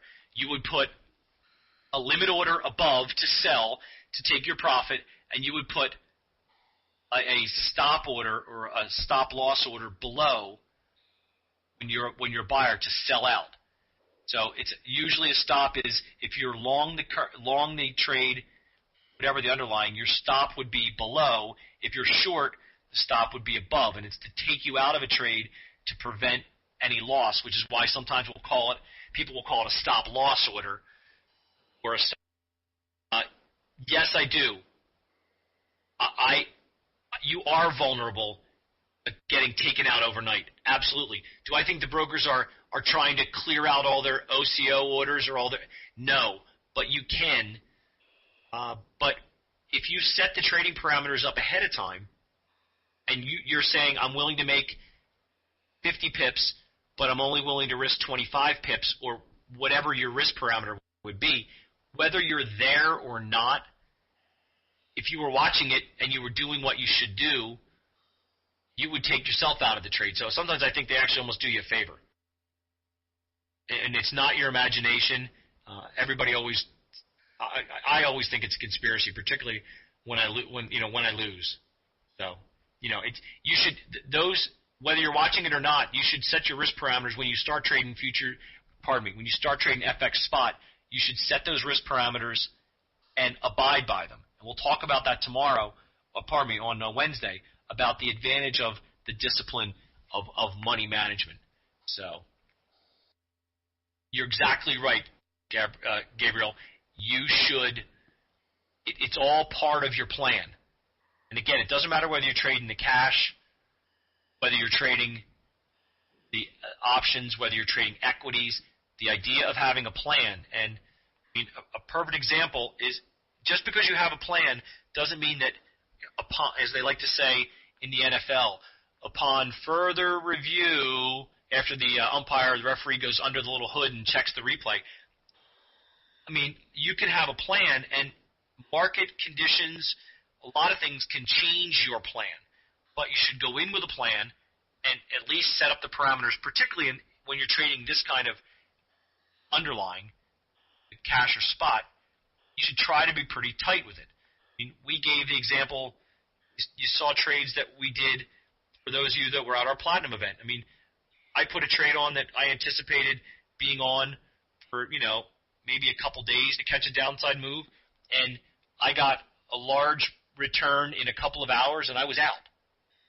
And again, so then I said, okay, I'm out. I'm taking profits. Now let's see what I want to do. Because it's an overused statement that you'll never go broke taking profits. I know there are people that like to turn that phrase and say, well, yeah, you are, because if you're losing $10 and you're only making $1, you can lose money taking profits. But that's kind of moving away from the kind of the heart of the argument. The argument is, if you've got a trade that you anticipated to make, you were trying to make this much, and for whatever reason you make less than that and feel it's time to take your profits and move on, take the trade off. And this isn't just FX, spot, options. It goes for anything. If you feel like you've made your profit, take the trade off and reevaluate. You can always re-enter the trade. There's always going to be another trade. Just take your profits and move on. I can't tell you whether the answering Paul's question, I don't know what they're monitored. Michael, you're asking about the intraday swings for FX. Let me show you that. Let me try to bring this up, and I'm going to use the profit charts because I like those. Let me see if I can get a quote up here real fast, and I'll take a look at this. Let's look at. I'm going to switch screens. Everyone hold their breath, including me, because I want to see if I can make this work again. Use Michael's question to give everybody an example of what we're looking at. Everybody should see here the Australian dollar, Canadian dollar. Actually, that's not the one I wanted, even though it's actually a pretty good chart. Let me go with one where we've got a U.S. dollar counter. Here, let's look at the Australian U.S. dollar. Here's the Australian U.S. dollar. Now you'll see from the high up here of, call it 0.985, down to a low of, call it 0.86. I mean, we've had a 1,200-point drop, and obviously an extreme example. But if you dial this in a little closer, let's look at something a little closer. How about we look at a 30-day chart? Let's see. Let's look at a 5-day chart. Now let's do it the easy way. Let's do a 1-day chart. And let's do a 5-minute chart.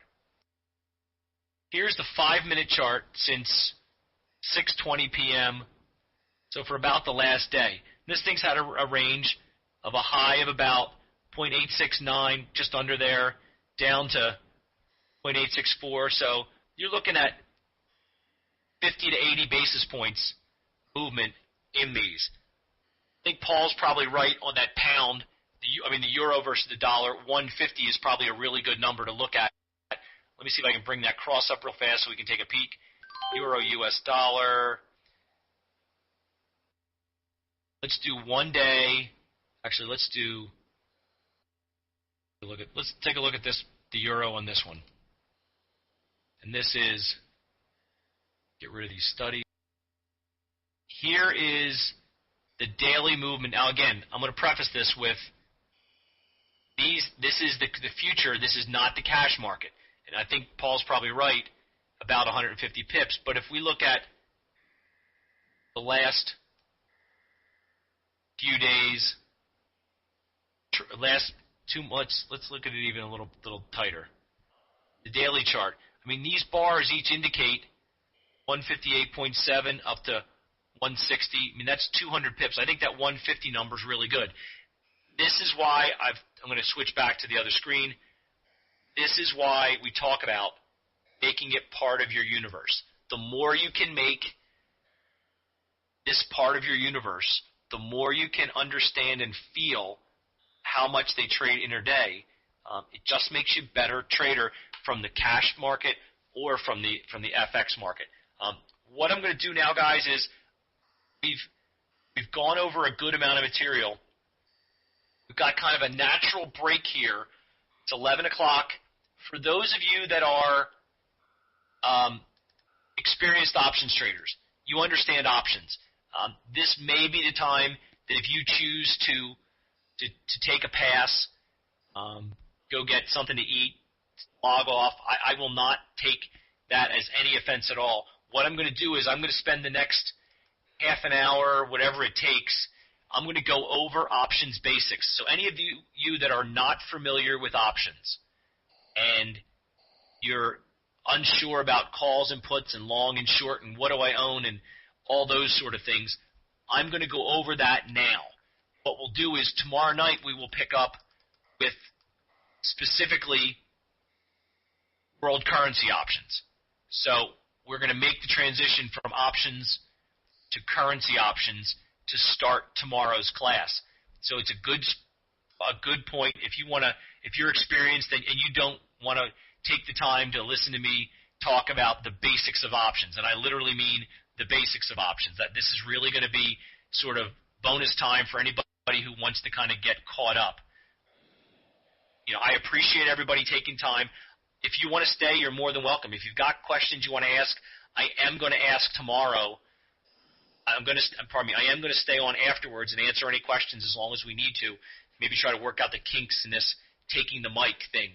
But I'm going to spend the next bit of time going over options basics. We'll all pick up tomorrow with the world currency options. So anybody that understands the basics of options, feel free to go get some sleep, watch the Olympics, do whatever you need to do, enjoy your day, your evening, wherever you may be, and we will pick up tomorrow with starting with world currency options. We'll do a quick review. We'll start with world currency options, and we'll take it from there. I appreciate everybody's time, and don't anybody who wants to stay around and learn the basic concepts of options, please don't look around and say, oh, man, there's only 6 other people. I don't want to be the one that's keeping Greg here. I don't care if there's one person, and I need to sit down for the next half hour, whatever it takes, to go through options for one person. That's what I'm here to do. So we're going to just take the time, make sure everybody's ready to go. So tomorrow night we can talk about world currency options, and everybody has a feel for what's a call, what's a put, what am I buying, what do I need to move, what kind of movement do I need to profit with this trade, what kind of profit do I need to move if I'm long or short this option or that option. So again, I appreciate everybody hanging in with us tonight. We'll take a chance afterwards to work out the details of our trying to get everybody to be able to speak one at a time. That'll be, maybe if Renee's still around, we'll make her our guinea pig or someone else that is willing to hang around and take a chance at playing with the microphone. I'm sure Mr. Foreman, if he's around, has got a microphone, then he'd always be willing to speak up and do a little talking. So we're going to go into option basics. Everybody who's jumping off, have a great evening. I really appreciate your time. We look forward to talking to you again tomorrow night, 9 p.m. Eastern, for the continuation of Options University FX Options class. For those of you that are hanging in with me, I'm going to give everybody like a 2-minute break. For anybody that needs to get something to drink, use the little boys' room, the little girls' room. I know we've had you sitting here for 2 hours.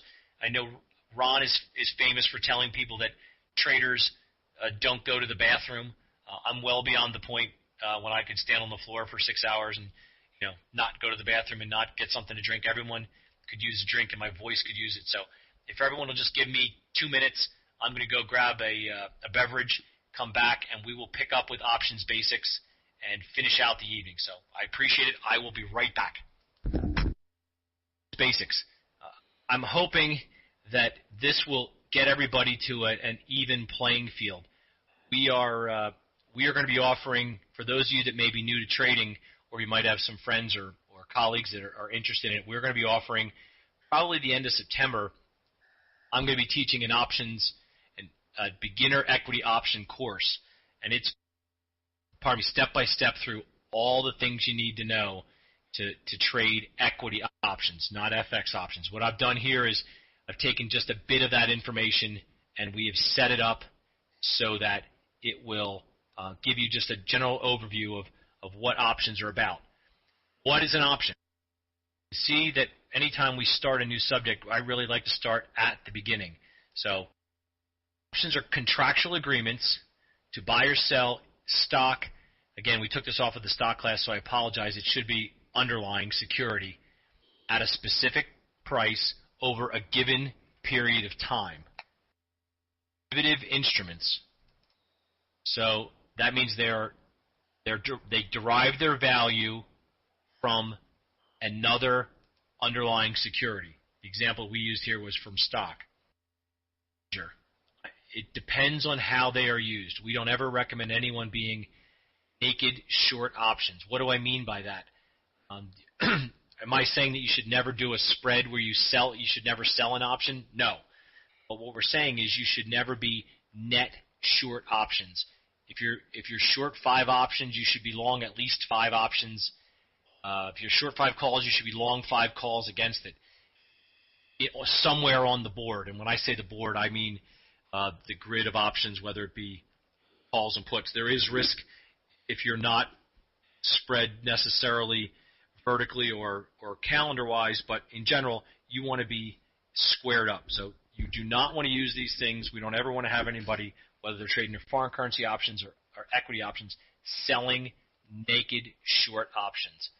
I won't bore all of you with the details, but Ron has a famous saying about if you do that, he will come to your house with lighter fluid and light you on fire and put the fire out with a baseball bat. I don't take it quite to that extreme, but the real reason we do not recommend being net short options is that you can put yourself in a risk position that can blow you out, and you should never, as a retail investor, put yourself in that position. So again, it depends on how they are used.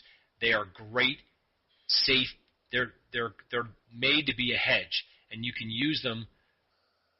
You can use them in many ways to make you a better or risk quantified trader than necessarily trading the underlying. They were created to hedge risk. Now, they can be used as the most risky instrument in the world. You want to go out and start selling naked options. Yes, it can blow you out, and you can put a risk position on that can get out of control. But they were created originally to hedge risk. And when we go into the market, you find some people come to the options market with different agendas. Some people are trying to hedge risk. There are people who trade world currency options. They trade the options on the futures out at the Chicago Mercantile Exchange, and they can be companies who have overseas exposure, and they may be looking to hedge a specific risk that they have. Somebody needs to buy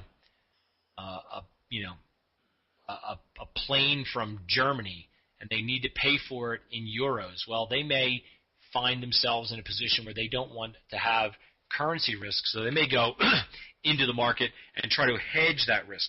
There are other people who have gotten a really bad name of late, speculators, traders, market makers, who are in there not trying to hedge a specific risk, but trying to profit from taking on someone's risk, managing it, and I think speculators have recently gotten a really bad rap. I won't go on any sort of a diatribe about that, but they were originally created to hedge risk. They can be used to hedge risk. They can also be used for trading, for speculating, for a number of different things. Long options. I spoke about this earlier. When you talk about being long an option, that has to do with the ownership of the option. You've purchased an option. A long call gives the owner the right, but not the obligation, to buy an underlying security at a fixed price over a given period of time. They can call away that underlying from the owner. Now, the thing that separates this, and I'm going to show you the next one, long put, very similar, gives the owner the right but not the obligation to sell an underlying security at a fixed price over a given period of time. It allows you to put it back to the owner. The key part of this definition for both the calls and the puts, the key part is that you, the owner, have the right but not the obligation. You hold all the cards. When you pay for an option, you have the choice to whether you're going to exercise that option or not. Now, some of you may type in and say, well, Greg, if a stock pins, I could have an option that could be 1 cent in the money, and I don't want to exercise it, but it gets exercised. What we're talking about here is that you have the right, and most often you would exercise an option that is in the money, and we'll define that coming up. So again, you hold all the cards. You pay your premium, and for your premium that you pay, you decide what you want to do. No one can come back to you after you pay the premium and say, I know you paid $2 for that option, but, well, it's now worth a lot more, so you owe us another 25 cents. Can't happen.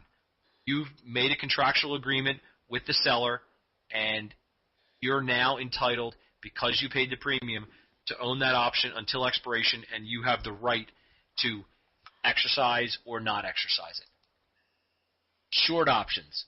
This is when you've sold the option. For a call, it gives the seller the obligation. That's the key word, obligation, to sell an underlying security at a fixed price over a given period of time. We've got the same thing on the put side. Gives the seller the obligation to buy an underlying security at a fixed price over a given period of time. We're going to look at the example, the easiest one from recent memory, Bear Stearns. We have, at one point, when Bear came off of the highs and paused around 30, the 30 puts were trading at $6, using Ron's example. He had someone in his class who came to him and said, Ron, Bear Stearns, the puts are trading at $6. I could sell those things at $6. It'd be like buying the stock at 24. I want to own that. And Ron pointed out to him that, and we've said this many times, when something looks too good to be true, there's a reason for it. And after speaking to Ron, that trader, that student, not only didn't sell those puts, which would have been a bad idea, he actually ended up buying them. And we know where the next stop eventually was of that stock. It's $2. So what happens is if you had sold those puts, that means you've got to buy that stock at $30, but you did take in that example $6 of premium in. In effect, you have to buy the stock at 24. If you own the option, if you own that put, you have the right to sell the stock at $30, even if it goes to $2. So when it went to $2, you can either sell out your puts or you can exercise them, and you get to sell. So the obligation factor for short options is the double-edged sword. Yes, you do collect the premium, and you do get to keep the premium, but you do have to deliver on your obligation regardless of where the underlying goes. So it's a it's a double-edged sword there when you are selling options.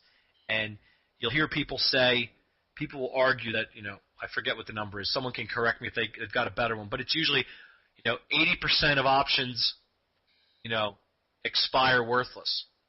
And although that might be on the surface true, that because options, calls and puts are the opposites, any of those call options say that expired out of the money and didn't expired worthless, the puts correspondingly did end up in the money. So be careful when people tell you that. You'll hear people say that, oh, you should always sell calls, you should always sell upside calls, it's a great way to collect money, you can't really lose.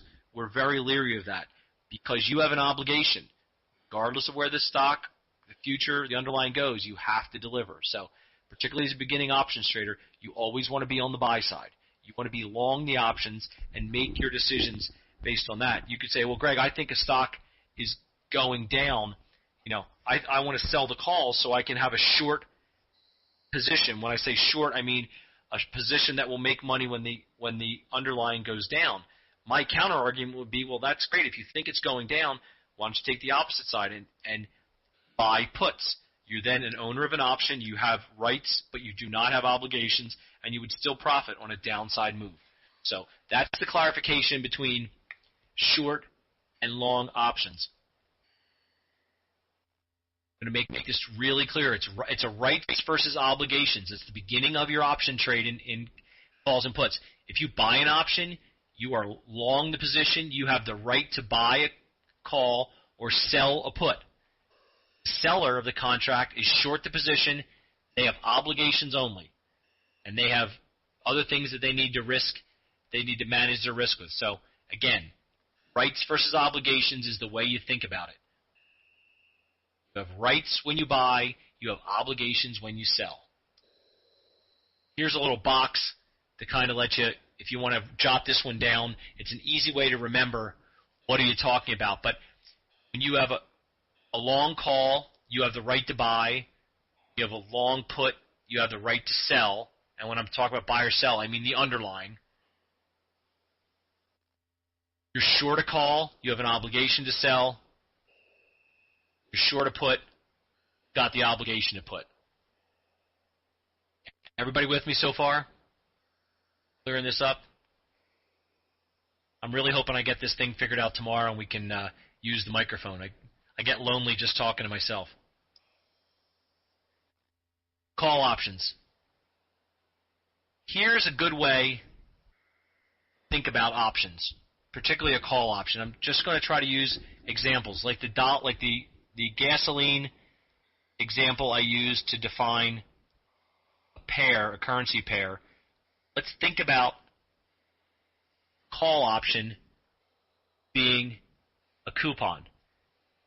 This local Papa John's, you can have one large pizza with up to 3 toppings for $9.99. This coupon expires 10/31/08. Well, if Papa John's normally sells their pizzas, this up to 3 topping pizza, for $15, then there's value in this coupon. You have the right to buy it for $9.99 when someone who doesn't have the coupon would have to buy it for $15. The opposite of that, Mr. Papa John at your local Papa John's, and I'm not endorsing Papa John's even though I do like their pizza. It was just the easiest coupon to work with. It was to scan in. They have the obligation because they have sold or given this coupon away. Now, obviously, you probably have not paid for this coupon, probably got it for free, so there's some real value there. But Mr. Papa John's is the Papa John's pizza place. They have the obligation to sell it this pizza if you present the coupon for $9.99. When if someone comes in without it, they would normally sell it at $15. So they're selling you this pizza for less than they would normally sell it because you have the coupon. Just another way to kind of look at the advantage of the coupon. You can take the family special on the other side. If we knew that this one large with the works and one large with 2 toppings, if that normally costs $25, our coupon is worth $18. It costs us $18.99. They have an advantage.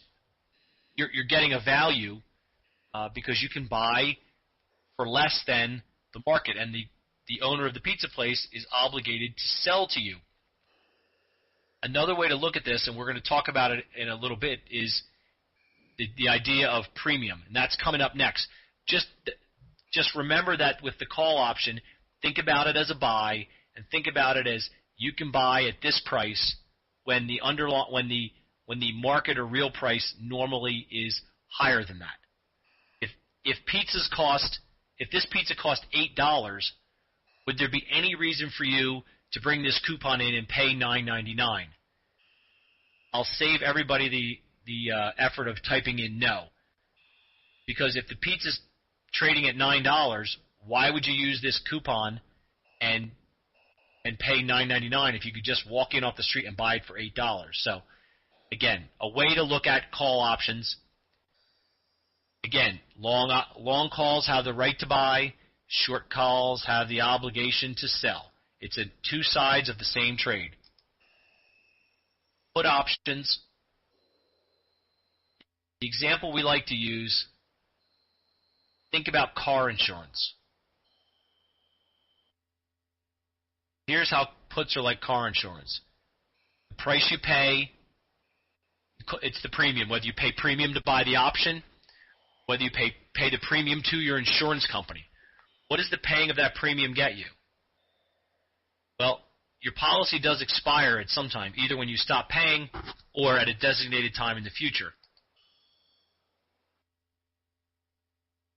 Changing it over to currency. If your currency pair gets wrecked, like your car, you can always put it back to the insurance company for the face value of the policy. That's the advantage of having insurance. And also, if you don't use your insurance, you lose the premium. So if you paid your insurance, never had an accident, that would be like buying puts and never exercising them, losing your value. You had protection, but you didn't actually gain on it. So the idea of being able to put those back to someone else and gain your fair value or your strike price is the key. You can absorb some risk by accepting a deductible and pay a smaller premium. By doing that, you would buy a put that would be farther, the correlation would be a put that is farther out of the money. You'd pay less for it, but you're absorbing some of the risk. So the closer you are to being at the money, more premium you have to pay because there's more of a chance that those puts could become valuable and you'd be able to sell. So, again, the idea of thinking of insurance, if your car is wrecked, you're able to get a new car, and I'm simplifying the insurance process, but you're able to get a new car because of the premiums that you've paid. You've guaranteed yourself a certain value for your car. Again, if you're long puts, you have the right to sell or the right to recoup your money for the insurance. Short puts are your insurance company. They have the obligation to buy your car, to give you the value of your car if you have a loss. Here's just defining options, how they're similar to underlying securities. They are securities. They're traded in contracts rather than shares. They're traded on national SEC, Securities and Exchange Commission, regulated exchanges. And options are transacted through market makers and retail participants with bids to buy, offers to sell, and can be traded like any other security. So there are similarities between options and their underlying securities, whether it be futures or equities. Here's how they're different. Options have an expiration date. Stocks don't expire. Futures do expire, but normally stocks don't expire. and cash transactions in the spot market don't expire. Options are only a book entry. There are no certificates. There's nobody sending you out 3M options stock certificates. Also, there's no limit to the number of options that can be traded on an underlying stock or future. Common stock fixes the number of shares that can be traded. And you don't have any voting rights, and obviously this is more geared towards stock. For options don't confer voting rights or dividends. I'm going to go over the terminology real quick as we get towards the end of the night here. Got a few more slides to go through. The price you pay for an option is called the option premium. I didn't lose you there. I just hit the button by accident. I apologize. Now, I know that there are people who will say, Greg, you're really not using the term premium correctly. I always refer to Mr. Ianieri, and I don't mean his dad. I'm talking about Ron. He is a stickler for the term premium. I like to use premium to mean all of the money that you pay for an option. He would like to use the idea that premium is the amount of extrinsic value over the intrinsic value in an option. We're going to have to, since it's my class, we're going to do it my way. I'm going to refer to premium as the total amount that you pay for an option. If an option costs you $2, I'm going to use the term premium to describe the $2 that you pay. You have to remember that each contract that controls 10,000 underlying base currency, these are for the world currency options, must be multiplied by 10,000 to get the total contract value. We've given you the example in our preview, and we'll bring it up tomorrow, that if you pay $2 for an option on the world currency market, a call or a put, that when you multiply that by 10,000, you end up getting $2 as your premium outlay. $200 as your premium outlay on a $2 contract. So to get the contract value, you need to multiply the number of underlying times the premium. The exercise or the strike price. You can really use these interchangeably. I usually will use the strike, but both are the same. If you exercise your option, you will pay the strike price for calls or receive the strike price for options. The exercise price or the strike price is one of the features of the option pricing model that is fixed. You'll have the strike is designated in the contract, the time to expiration is designated, and the rest of the model is all set up based on other factors, being volatility, which we're going to talk about. So when we're talking about exercise price or strike price, you can use those interchangeably. Someone will talk about the 50 line in a stock. They're talking about the 50 strike or the exercise price that is 50. Normally, I, again, will use the strike price when you're talking about what trade am I putting on, but it's the equivalent term. It's also the exercise price. 3 types of options. At the end of the day, if you're long options, you prefer the in the money. If the end of the day, if you're short them, you either prefer out of the money or at the money. What we're going to talk about is an in the money option is an option whose underlying price is greater than the strike price. What do I mean by that? We'll go to stocks just because it's a little easier. Everyone's more familiar. If you have a stock that's currently trading at $40 and you own the $35 strike call, your option is $5 in the money because you have the right to sell. You have the right to buy the stock at 35, and it's currently trading in the open market at 40. So there is value there. We're going to speak about the value in a minute. So in the money means there is intrinsic and extrinsic value.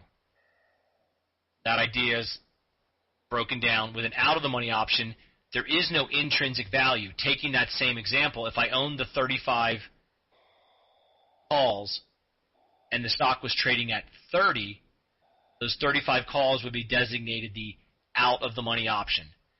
And then an option that is at the money is stocks trading at 35. The 35 line calls or puts would be the at the money. It's pretty self-explanatory. Trading, the underlying is trading at or very near the strike price that we're talking about. Exchanges try to maintain at least one of these, in the money, out of the money, and at the money.